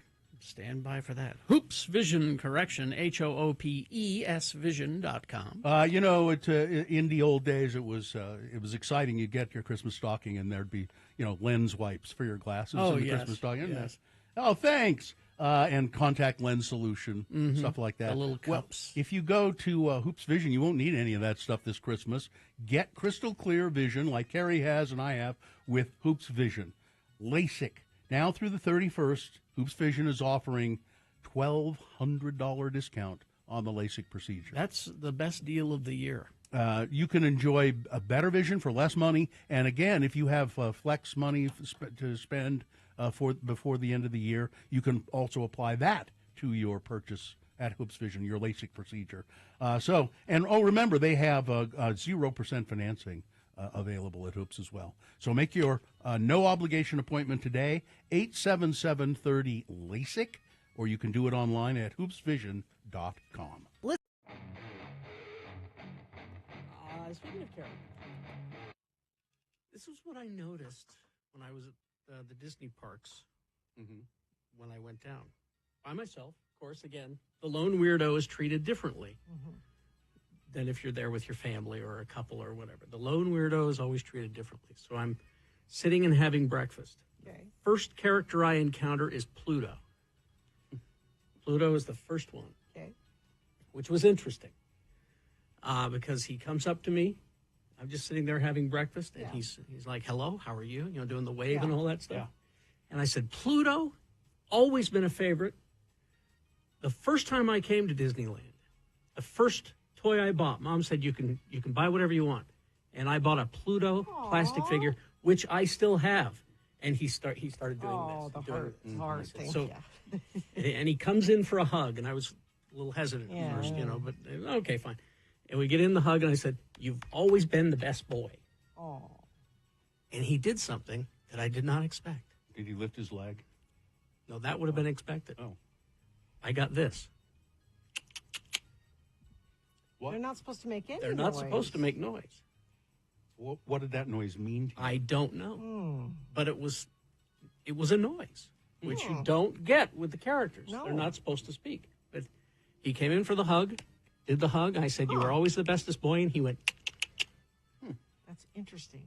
Which, again, I've never encountered that. Now, I had my picture taken with Snow White years ago, and she talked all the time. Those characters can talk. She didn't go, oh, they can talk? Yeah, the princesses can talk. So I thought that was interesting.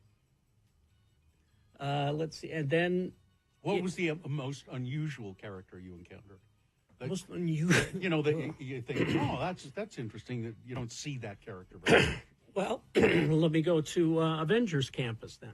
And here's the thing. Star Wars Land, man, it's amazing the detail that they went into there. Oh, a Star Wars nerd is losing their mind. A Star Wars nerd could be there in that area the whole day. And there's stuff everywhere. There's details everywhere. The opposite is true of Avengers Campus. It looks like it was just thrown up overnight. Which is surprising. Why? Which is unfortunate because there's a lot you can do. Yeah. But I don't know why. But boy, they just threw that one up real quick. But the characters at Avengers Campus, they kind of keep them away from you. There was Iron Man showed up, and you could go and get your picture taken with him. I was too late because he's got to go, kids. Gotta go. Walked away. So he can talk. He was. They had a program somehow. It was like because it was a voice actor who was trying to sound like Robert Downey Jr. So that was interesting, but very much at a distance. He didn't go walking through the crowd. And then the rest of the Avengers, they're up on top of the Avengers Campus school thing. So you can't even get close. They're standing up there. Waving. and they'd occasionally do a little show every now and then. But there were only two characters that wandered freely, and I thought it was so cool.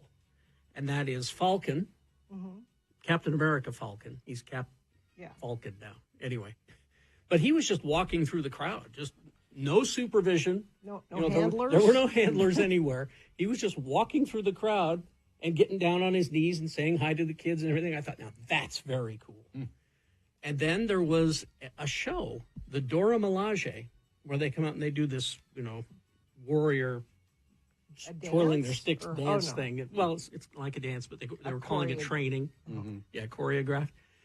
Now, the entire time, Black Panther was up on that, up there where the up top, supervising, not saying a word, but just standing up there, posing very proudly, But you couldn't get your picture taken with Black Panther. Not at that time. I mean, he might have been available at some other time. Well, he's on a tight schedule. But I just thought it was interesting that they just didn't have the characters just walking around as much as I thought they could. You could always see them. Oh, look, there's Captain Marvel. She's up there, What's there to do there other than look at characters? There's a really cool ride. There's the Spider-Man ride. And it's like, have you been on Toy Story Mania, the Target game? Yeah. It's 3D, and you shoot at targets. Oh. But with Toy Story Mania, they have the little gun that you operate. But with the Spider-Man, you flip your wrists out, like you're shooting a web. It's such a great effect. Oh, so you're not holding anything. You're not holding anything. The computer reads where your hand is. Really? And makes it works? And makes it look like, because of the 3D technology, it makes it look like the web is coming out of your hand. But you don't have to be holding anything. No. And but if you can buy wristbands that will do different things and give you different abilities, but it's just a target game, essentially. You're shooting at these little spider bots. That was really cool. So there's that. There's the Guardians of the Galaxy ride, which is still my favorite. Tower of Terror? Tower of Terror, yeah. But beyond that, there really wasn't much. There's a magic show with Doctor Strange. There was, there's not much there. I was underwhelmed. Now, somebody says characters like Mickey and Minnie can make a kissing sound. So maybe That's what Pluto was doing. Maybe he was giving. He wasn't talking, but he was like. That's what Pluto was doing. Yeah, that's what it was. Now, the coolest character thing that I saw was you get to see an actual appearance of Spider-Man. You have to be there at a certain time, certain area. It's on the back side of the ride. And he crawls up a wall, gets up on a roof. Hi, everybody. How you doing? So it's a real guy. It's a real guy. Okay. And you can see his safety wires, Right. But he crawls up the side, goes up and does some flips and jumps and all that. And he goes, okay, now I got to do the big swing. So he goes behind this partition. And then that's when they bring up the animatronic. And that animatronic swings up so I was amazed at how high they were getting that thing. It comes down and lands. So at that time, then this guy in the Spider-Man suit has walked to the other side. It's like he did it. Yeah. And then he jumps out right away as soon as he lands. He goes, thanks, everybody. But then he briefly runs down into the crowd, just briefly. And he's very fast. It's like, he's not even stopping for autographs or anything. It's like, hi, how you doing? Hi, how you doing? And I'm gone. But that was really like cool. that. But little kids there, oh, they were freaking out. Yeah. Spider-Man. Oh my God. They were loving it. But I didn't know about the kissing sound. That makes sense. Like, we can't talk to you, but if you say something nice.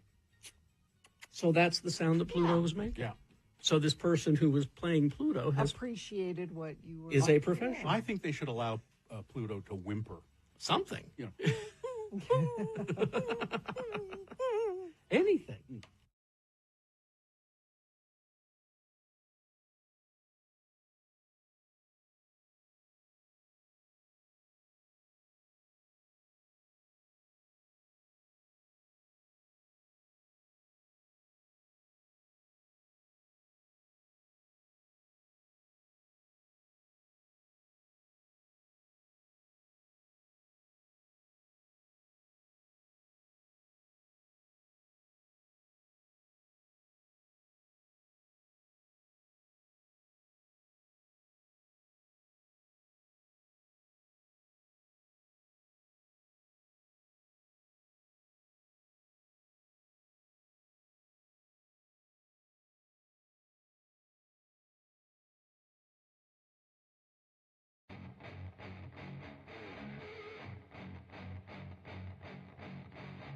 and Draper texted in and said, "Rancid, that's nice.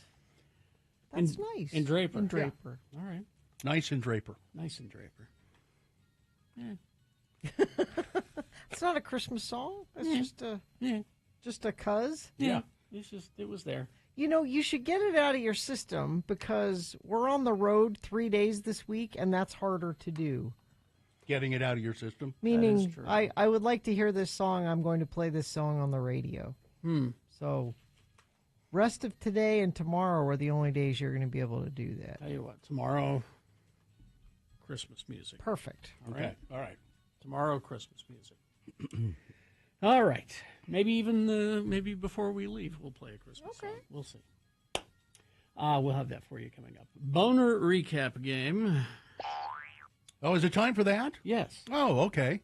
Do we have somebody who would like to participate in that? CJ is here. CJ, are you there?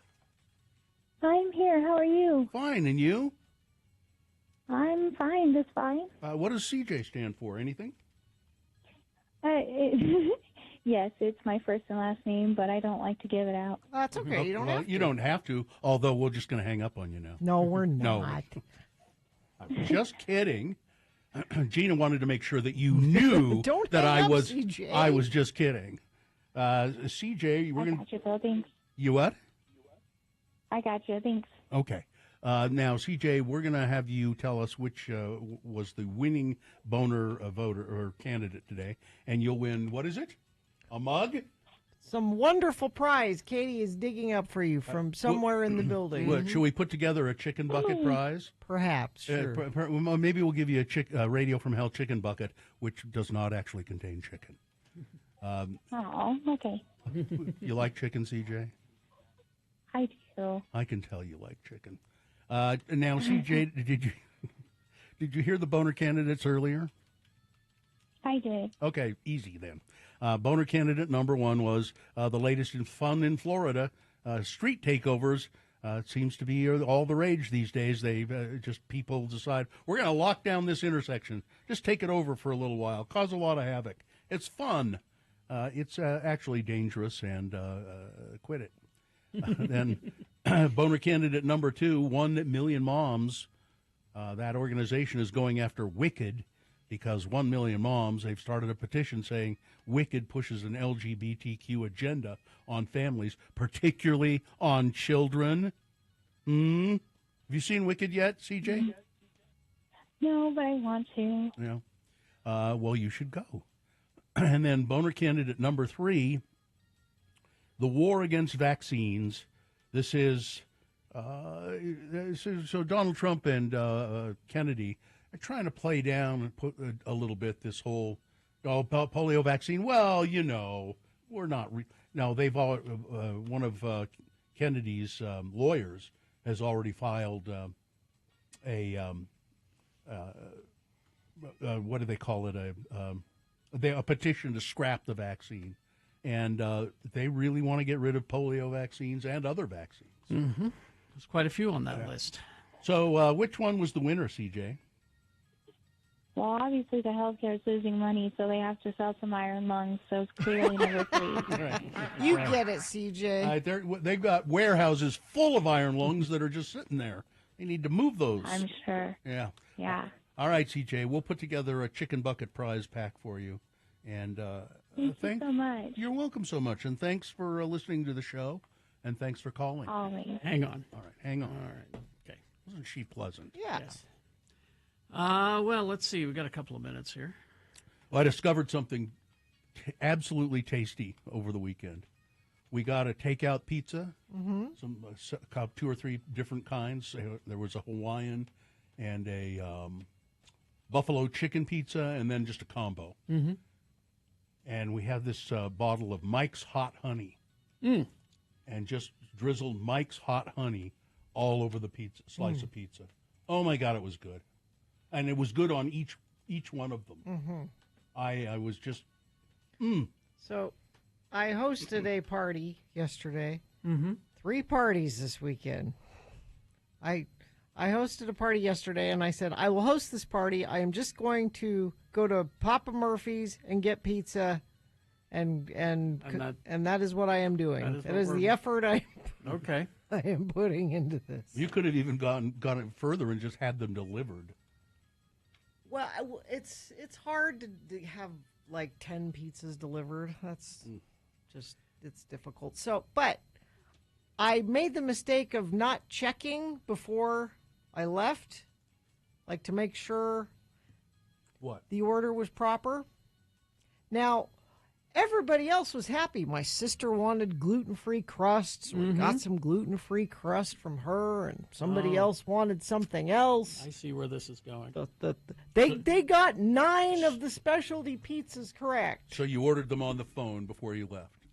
on the app. Oh, on the I app, ordered them on the app.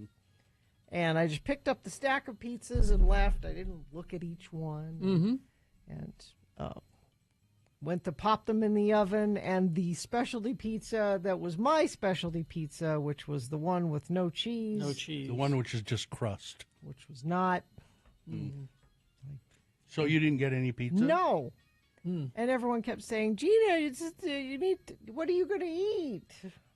Yeah, what am I going to eat? That's a good question. Somebody didn't say, I'm going to run back to Papa Murphy's and get you a pizza. No, nobody offered to do that. Really?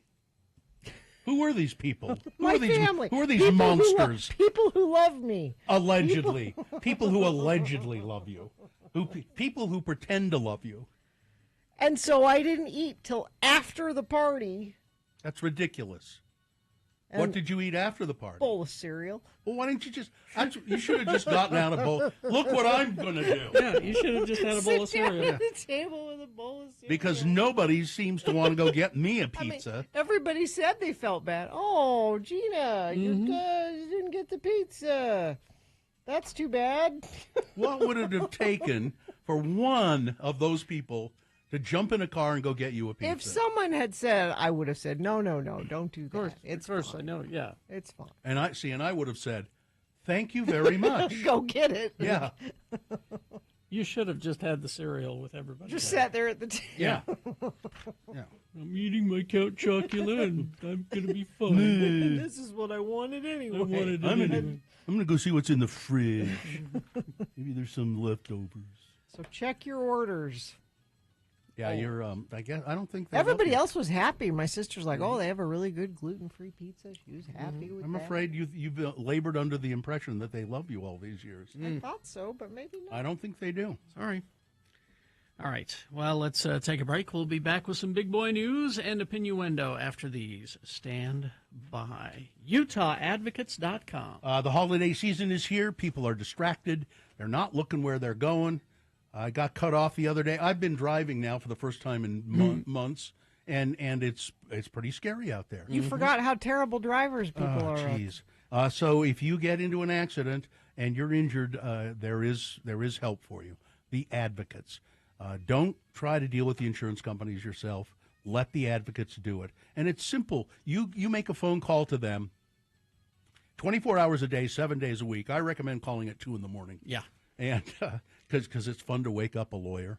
And it's 801-355-5550. And they can determine on the phone if you have a case. And if you do, and they take your case, you're not going to pay any money out of pocket to the advocates. They will take your case, they will get you a settlement, and that's when they get paid. And this time of year, you might be worried about that. Oh, I don't have money to pay for a lawyer this time of year. Don't worry about it. So if you're injured, the advocates are there for you. They understand the pain and frustration that comes with accidents. 801-355-5550 or Utah Advocates. Well, I take it back. It really wasn't much better then than it is today. It's about the same nonsense. I enjoy it. I did like the line. We have a lot of diversity thanks to the Chinese restaurant in town. I don't know. I think we explore. What is it? The Voice of Mona, KVOM. Yeah, we I forgot about that. about That's that. something that we could explore definitely. Yeah, you're right. KVOM. What is it? KVOM. Yeah, the Voice of Mona. Voice of Mona. KVO. Like KVOG, the Voice of Ogden. Mm-hmm. KSL, K Salt There is Lake. a KVOM in Arkansas. Oh. But we can steal it. KNEU, What Voice town of in- Northeastern Utah. What town in Arkansas? What town in Arkansas? Let's see. No, wait, there can't. Arkansas has K? That'd be Oh, W's. yeah. It'd be W's in Arkansas. Although wouldn't it? I think Or are they on the other side of the... KVOM 101.17, the voice of Morrilton, Arkansas. Morrilton. Morrilton. I thought that was a fake town. No. That was in the show Moral Oral. Let's see what the staff is. Yeah, who works at KVOM? Eric Tyler, he's the news and sports director. Of course he is. Kenny Wall in the mornings. Oh. Yeah, these are all their real names, I'm Yeah. sure. Kenny Wall. There's a lot of news in Morrilton, I'm sure. Very moral news. Is Morrilton close to anything?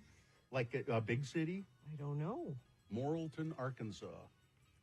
We get Denver a weekend show or something. Yeah. I mean, there are things I'd forgotten that This is perfect. Here's the local events in Morrilton. Local events in Morrilton. Okay. It's the Morrilton Budget and Fire meeting. The City Council Budget and Fire Committees. All right. Okay. Oh, they're meeting today at 5 at City Hall. Well, we don't have time to get there. Oh, we could hop a plane. What else?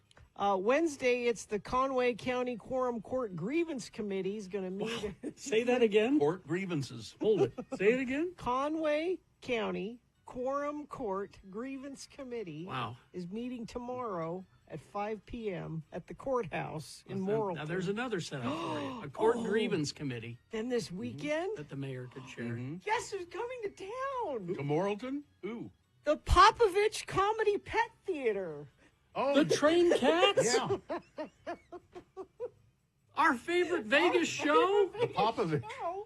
Trained Cats. Our favorite Vegas show? I was so disappointed last time I was in Vegas with my family. They didn't really believe me about this, and I said we're going to go see the Popovich, and they were closed. They were out on tour. They're on in tour. Morrilton. They're hitting all the big cities.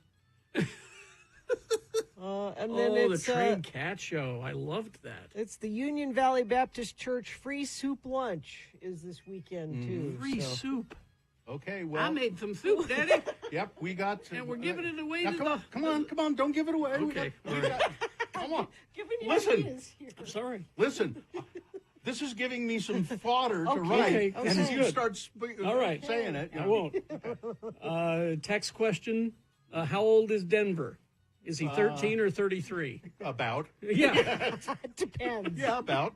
It depends. Depends on what is required of the sketch. In that one, he's pretty young, but sometimes he's 33. I'm so happy that Morrilton is getting the Trained Cat Show this weekend. Hey, their website, the radio station website, has area obituaries. Oh, really? This is great. Yeah. Oh, it's going to give me stuff. Oh, they got the River Valley Beef Conference coming up. The Beef Conference.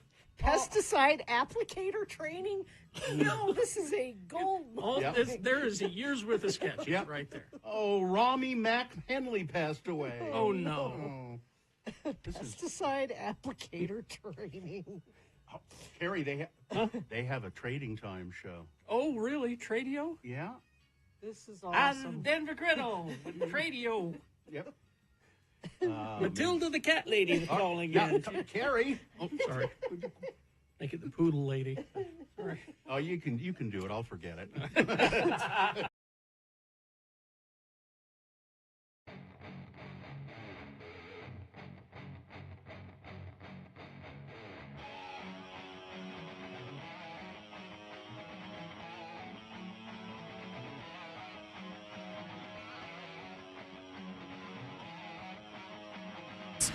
All right, 9:20 right now, and it is time for some big boy news and opinioendo brought to you by Clark Planetarium proudly presents Laser Trans-Siberian Orchestra, a holiday music journey now through December 31st. Don't miss this breathtaking laser light spectacle in the Hanson Dome Theater. Get tickets at theclarkplanetarium.org.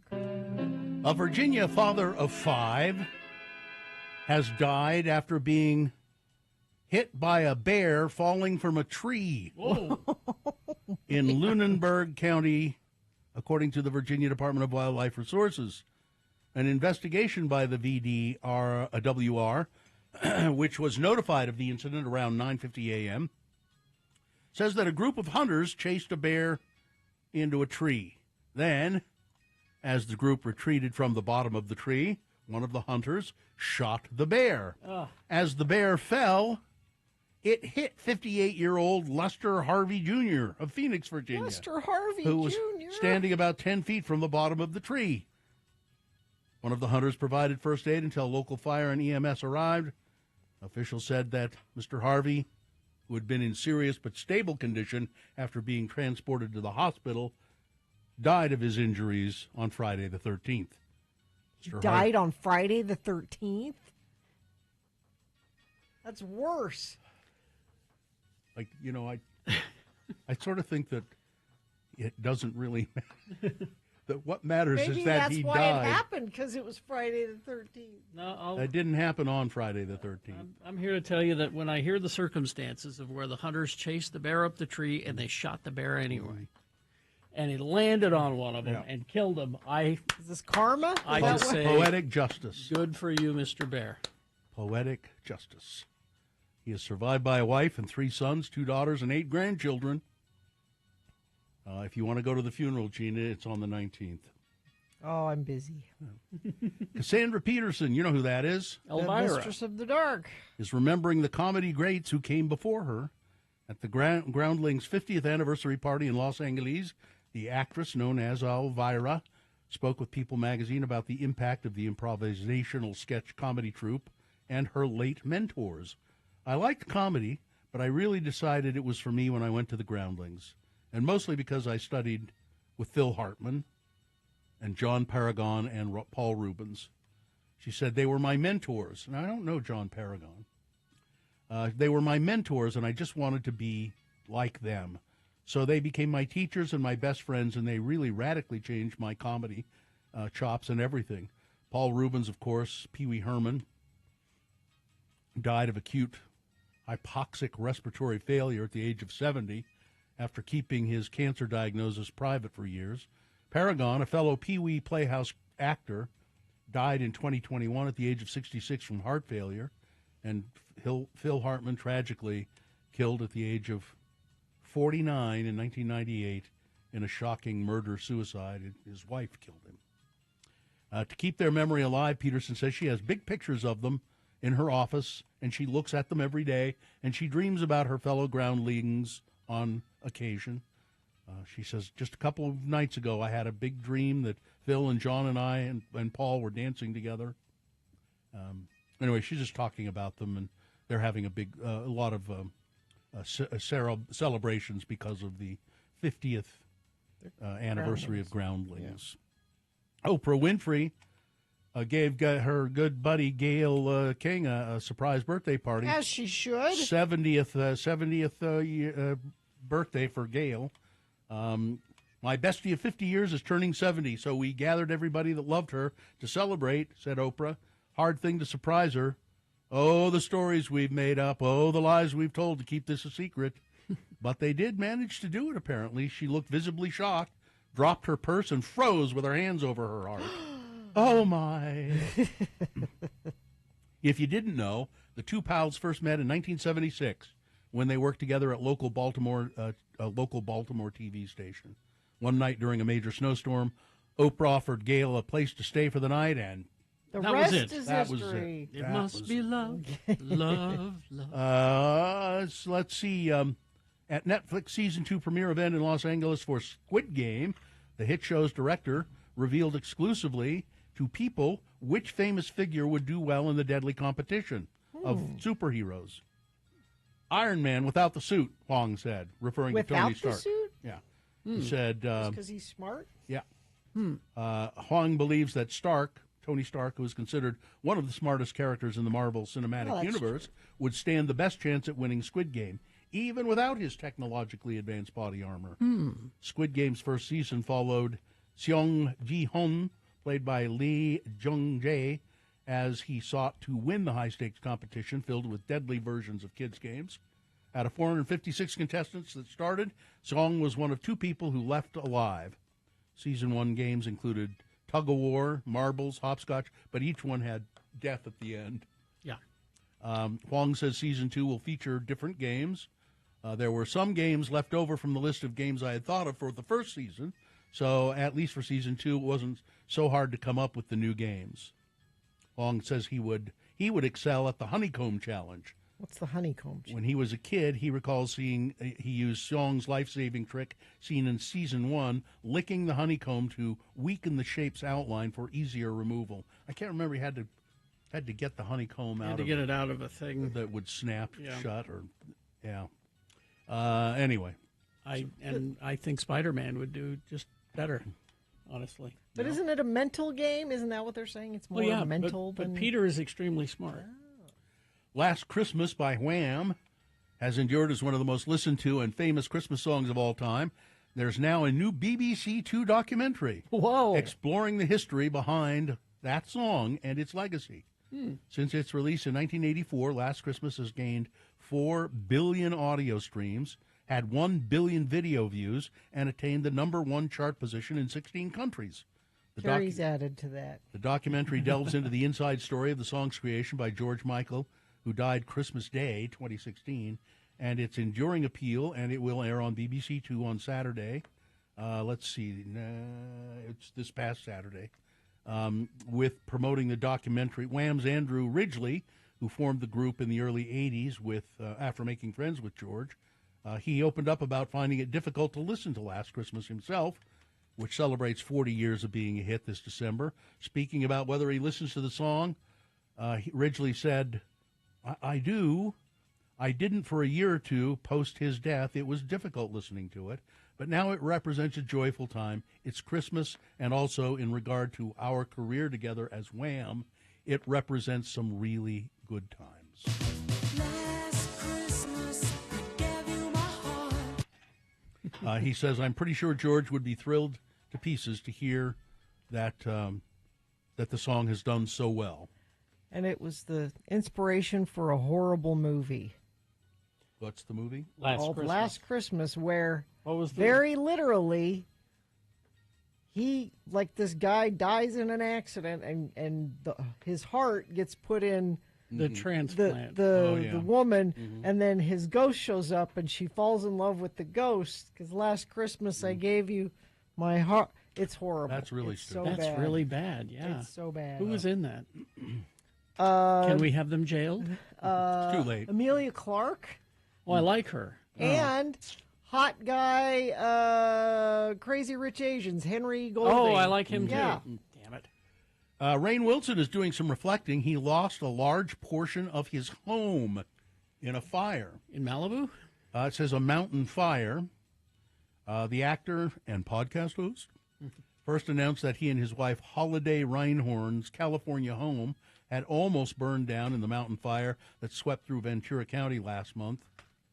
In a November 11th Instagram post, Wilson, best known as, of course, Dwight Schrute on The Office, kept a positive attitude during the video, expressing gratitude that he and Reinhorn's home was not entirely destroyed like so many others in the fire. In his words, their residence was severely damaged, but we got to keep our home. He also extended a big shout-out to Reinhorn, who helped evacuate their pigs and other animals. The couple has 2 pigs, Amy and Snorty. Amy? Amy and Snorty. Snorty I get, but Amy? At the last minute, as embers were flying over the hill. In the caption, Wilson added that the pair are, we are some of the luckiest people in Ventura County. By the way, that movie's 5 years old, so... Last Christmas? Yeah, you're not... Okay. You're not it's what? Just, I mean, it's not a spoiler. I'll bet it's in the trailer. It's 5 years old. It's at what point do we? Is there an official cutoff that where there's like, okay, it's. No, the official cutoff should be if it's a crappy movie. Who cares? Who cares? Spoil it. In geek circles, we usually wait for it to be out at least a month on like a max kind of a situation. But like 5 years is, but you don't deserve a you surprise don't after 5 years No. on, right? No. During the nearly 5 decades that Larry Mullen Jr. has served as the drummer for U2, he's been keeping time for one of the biggest bands in the world. But as it turns out, he's done it while battling a learning disability called dyscalculia. In a recent interview with Times Radio, he opened up about his recent diagnosis with dyscalculia for the first time, sometimes known as math dyslexia. The learning disability makes it difficult to learn or comprehend concepts in arithmetic, like algebra, and understanding whether one amount is greater than the other. In turn, this impacts skills like reading music. I've always known that there's something not particularly right with the way I deal with numbers, Mullen said. I'm numerically challenged. I realized recently that I have dyscalculia, which is a subversion of dyslexia, so I can't count and I can't add. How are you a drummer if you can't? You're the guy that goes 1, 2, 3. You're that guy. How do you? Well, that's the interesting point. It's all counting, isn't it? Pretty much, yeah. He says that it explains the pained look on my face while I'm playing the drums, which has long been noticed by U2 fans. I'm pained because I'm trying to count the bars. I had to find ways of doing this, and counting bars is like climbing Everest for me. And that's why I looked so pained all the time. He says it's very hard for me to do, but I've learned to compensate. Post Malone. I don't care. And yeah, I'm done. All right. Weather? Okay, so the storm we were supposed to have over this last weekend didn't really do much. There's a tiny storm coming through later today into tonight. About a 30% chance we could see some rain out of it. And I say rain because we're going to be high of 49 today. Overnight lows around 33. Unfortunately, this looks like the best opportunity for a storm this week, which means the haze is going to build back in, I'm afraid. Not my fault. That's just the way it is. Mark Miller Subaru is giving back. I don't know. They always blame the weather person. Mark Miller Subaru is giving back through the Share the Love and Pause for the Planet. They support charities, protect animals, and improve our planet. Go to Mark Miller in making a difference. Listen to Radio from Hell and Home when you...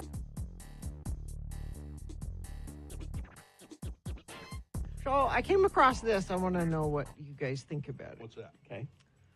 A father has come under fire for lying to his family and booking a hotel room for himself every few months and saying he's, quote, on a business trip. Now, you are never going to guess what he's doing every few months in a hotel room. Well, if we're never going to guess, why don't you tell us? It's not having an affair, which is probably what you would think. Yeah. The man who's been with his wife for 12 years could not keep the secret any longer. This is something that popped up on Reddit. Okay. He confessed that his daughter, who's 4 years old, okay, has a peanut allergy that has, quote, ruined his life. Oh, this is nonsense. Because he loves nonsense nuts, particularly. So he goes and hides out to eat nuts. So he books a hotel room Oh, boy. Love it. for a night or two and tells his family he's going on a business trip and gorges on peanuts and Reese's and Snickers. I don't believe this for a second. Liar! He's a right way from home enough that he goes to work or whatever. Have a candy bar on the way to work. Have a bag of peanuts on the way to work. You don't have to. If somebody has a deadly peanut allergy, you can't do any. He said so much so he goes away for a couple of days and eats whatever he wants. And then before he comes home, he brushes his teeth several times, puts the clothes I'm wearing in a bag. Oh. Pull out fresh clothes that I've kept sealed in a plastic bag. The clothes I was wearing go straight home in the washer with bleach. I don't believe many aspects of this story. The other aspect I don't believe is if that is absolutely true, it would have been he could have easily said to his wife, you know what? I love peanuts and stuff so much, I just don't want to. I'm gonna go. I'm gonna check into a hotel every once in a while and eat. Don't you nuts. think your wife would say, "That's crazy"? No. You're going to spend the money to go stay in a hotel No. to eat peanuts. No, every couple I don't of think months? so. I think my wife would say, well, if you really need to do that, okay. Or he's saying that it's the nut allergy. Yeah. But it and isn't he's a really fair- having an affair. It's one of the two. I mean, Liar! as a matter of fact, I think he's having an affair. You think he's having an affair? And Yeah. lying about He's using the peanut allergy as an excuse? I mean, his daughter is a pawn into his immoral behavior. Mm-hmm. I mean, I love Reese's peanut butter cups, but if one of my kids was allergic to them, You would check yourself into a hotel and eat Reese's peanut butter cups. You would. I wouldn't specifically go for that, but if I had an opportunity to be out of town for a couple of days, I would use that opportunity. I can tell you would have a car dedicated to kids don't ride in this car. This is mommy's car. This is the peanut. I'm going to go eat This is the peanut butter cups in the allergy car. Yeah. I don't know enough about the whole peanut allergy thing. Would he be able to have like a Snickers bar at work and come home? Probably. There are people that have such a deadly peanut allergy. I guess it depends. That even if you're semi-adjacent to it, I think you could have a Snickers bar at work. Hmm. Brush your teeth. Because as we all know, Snickers packed with peanuts. That's right. Yes. Now you wouldn't want to have a payday, probably, or a pecan or a salted nut roll. Yeah, it's all about it. I want one now. A salted nut roll. Yes. What's the difference between a salted nut roll and a payday? Salted nut roll is a little more rounder. Because I remember we used to buy them. Dad would bring one home when we were kids, and he'd slice it up. Yeah. Slice it up so we could have it. They're quite good. Yes. But that really is the only difference, just the shape. I think so, because the payday is in like a flat, well, not flat, but a candy bar shape. Yeah. Is there chocolate in a payday? No. No. It's just it's nougat and nougat. I've never with had one. Peanuts. Salted peanuts. Oh, check ourselves into a hotel and have the three of us. Let's the three of us Let's do just that. go eat. Let's go eat salted nut rolls for a weekend. But if you were checking yourself into a hotel to eat something secretly, what would it be?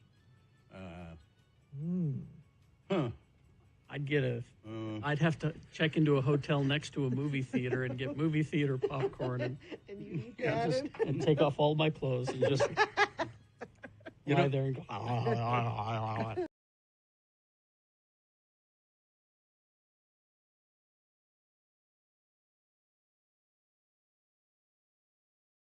96. All right, 9:38. I have a list here that is so big we can never get to it all in one break. Good Lord. 213 fun facts that'll make you go, huh. Okay. It's Radio from Hell with another list, because people love a good list. X96. Now they're divided in categories too. Oh. Like there's fun facts about animals, there's fun facts about space, about food, fun facts about sports, geography, art. Any of those tickle your fantasy? You're asking for us? Yeah, fun facts about nature, about the earth. Food. Fun facts about food. Let me go back and find that. You're hungry right now, aren't you? I am. Actually, a little bit. Yeah. Peanuts aren't really a type of a nut. They're a legume. Yes, you knew that one. Mm-hmm. Do you know Captain Crunch's full name? Horatio. Famous explorer. Magellan. Yes. Horatio Magellan Crunch. Yes. Yes. Ripening bananas glow blue under black light. Really? No, huh? Oh, I'm sorry. Huh. These are not facts that make you go, really? These are facts that make you go, huh? This one, we know this one. Tomatoes are a fruit, not a vegetable. Yes. Tea is the most popular beverage worldwide apart from water. I believe that. That's I find, huh? I believe that, yeah. Let's see. Lemons float, limes sink. Well, I've never... I don't know why that would be. Did David Letterman do this on his show? I never Will thought It to Float? do this. Yeah. Did you know nutmeg is a hallucinogen? It is? Yeah. I'm using it wrong then. You have to take an awful lot of it. I would think, yes. McDonald's serves spaghetti in the Philippines. Yeah. Three Musketeers candy bars. Yes. Why are they named that? I used to know this. They used It's to not come. just based on the Three Musketeers. They used to come in three flavors: that chocolate, vanilla, and Oh, strawberry. like Neapolitan kind of. Yeah. That's food. Let's see. We've got geography, art, kids, fun facts about architecture, about the earth. How about bugs? Fun facts about bugs. Okay. There are more than 1 million different species of insects on planet Earth. I believe that. 1 million different species. The world's largest butterfly. It's called a Queen Alexandra birdwing. It has a wingspan of 10 inches. That'd freak me out if I saw that. That's a big butterfly. Yeah. Ants don't have lungs. Ah. Well, how do they? I don't know. Bees can fly higher than Mount Everest. How do they know that? They've seen them, I guess. No, wait, I have more questions about that. Well, Gina, there are no explanations here. There are no explanations here. It's just that you have to accept that this is a true fact. Okay. Bees dance to communicate. I knew that. I knew that one. Okay, that's all the bug ones. Let's see. How about fun facts about medicine? See how fun these are. No, those aren't. Okay. Occupational therapy can be traced back to 100 BC. I'm sorry. Yeah, no. That works. Cataract surgery was possible in the 6th century BC. No, it wasn't. No. Huh. I'm putting bees and the cataract surgery in a file. Okay. A file to be revisited later. Now, this one I knew. The idea of doctors washing their hands before surgery or delivering babies was laughed at in the mid-1800s. I think we ought to wash our hands, but you no. silly. Oh. All right, those are... That's silly, doctor. Disturbing fun facts. Okay, this one, I don't know. All right. Chainsaws were initially invented for childbirth. Now, how somebody, you got to look that up, Gina. Yeah, that one's not. I can't imagine that that's really a fact. Let me look. Wearing headphones for just an hour can increase the bacteria in your ear by 700 times. What? Well, then we're in trouble. Yeah. Some lipsticks contain fish scales. Huh. This one I knew. In The Tin Man, the original actor in The Wizard of Oz was replaced after suffering health issues from ingesting aluminum into his lungs from the costume makeup. Mm-hmm. His skin turned blue, and he struggled to breathe. Chainsaws were originally invented for medical purposes, specifically to help with childbirth and to remove diseased bone. In the 1780s, Scottish doctors John Aiken and James Jeffrey invented the chainsaw to help deliver babies when mothers were having trouble pushing. The chainsaw was used in a surgical procedure which widened the pubic symphysis to create more space for the baby. This was an episiotomy. This wasn't a cesarean section. This was the other way. Yeah. The chainsaw was also used to remove diseased bone from the knee and elbow. The chainsaw's fine-toothed link chain was designed to cut through bone quickly, resulting in small wounds that would heal quickly. The chainsaw was later adapted for cutting wood by anyone? Mr. Poulin. Mr. Still, you were close. Still. You were close. Now, so this goes to point out, Gina, that you do not scoff at these facts ever I guess again. They're facts. Yeah, these are facts. 99% of the human body is empty space. I'm not quite sure what. Yeah, what do you that define means. as empty space? Well, there's nothing there, but I don't. Yeah. I'm not sure what that means exactly. Yeah, that one confuses me. You blink less often. You blink less than half as often when using a computer, which makes your eyes dry. Oh. Give me one more to end on. Let's see. Facts about the Earth. How about it? It would take 19 minutes to fall to the center of the Earth. 19 minutes? Yeah. Okay. That's a long fall. I can see that. That is a fall. We hope you'd enjoyed another list with Radio from Hell on X96. All right, we got some messages and a song, and then we'll crawl towards the exits. Did you miss out on your favorite Radio from Hell bit today?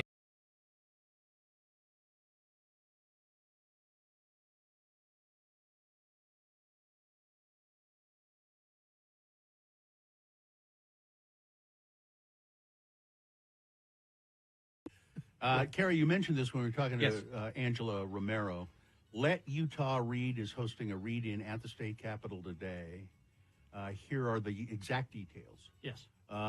It's their second annual read-in at the Utah State Capitol at 3 p.m. today. The event will feature several speakers, including Utah students, authors, a local queer bookstore owner, and a legislator. This year's read-in comes on the heels of many legislative actions that are censoring, attempting to censor what kids can read or not read. Let Utah Read is a coalition of Utahns, educators, parents, librarians, and organizations dedicated to preserving our freedom to choose what we read. A read-in to support Utah's right to read. Today, 3 to 6 p.m. at the state capitol.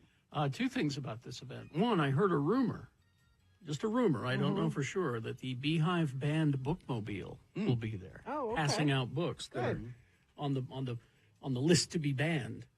And secondly, I think communists. Yeah, I think it was the ACLU that sent me that email.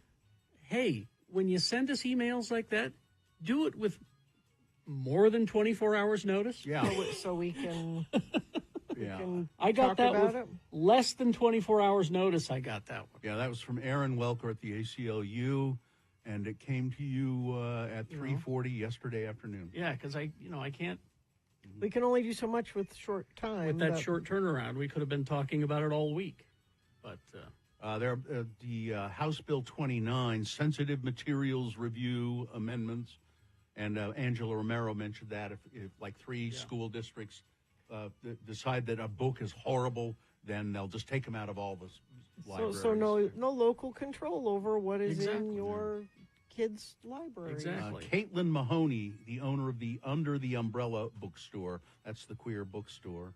A couple of Utah students, Theodora Soder and Bhavika Malik, and Representative Brian King is the legislator who will be there. Who has my vote. Oh, also authors. Julia Lyon, author of A Dinosaur Named Ruth. Well, that can't be good. That sounds scary. I bet it involves sexual identity. Christian McKay Heidecker, author of Scary Stories for Young Foxes. And there you go. Just be glad your kids are reading a damn book. 3 to 6 today at the state capitol, 3 p.m. to 6 p.m. All right. Well, there you go. The library, the school library was a great place for me when I was in high school, particularly because I would get thrown out of class all the time. You're out of here already. For being disruptive or whatever. And that's where they would send you, to the library. You'll go spend the rest of the day in the library. Like it's a punishment. Yeah. I'd say, oh, okay. No, please don't throw Bill Allred in the library. Please. And it is where I got a first look at, there was a book of poetry, and I still have it. I bought my own copy, but I saw it on the shelf, and it was an anthology of modern American poems written by beatnik poets and the like, and from poems from the 50s and 60s. Well, that one's gone. And it had Howl by Allen Ginsberg in it, which I picked up and sat there and read and went, wow.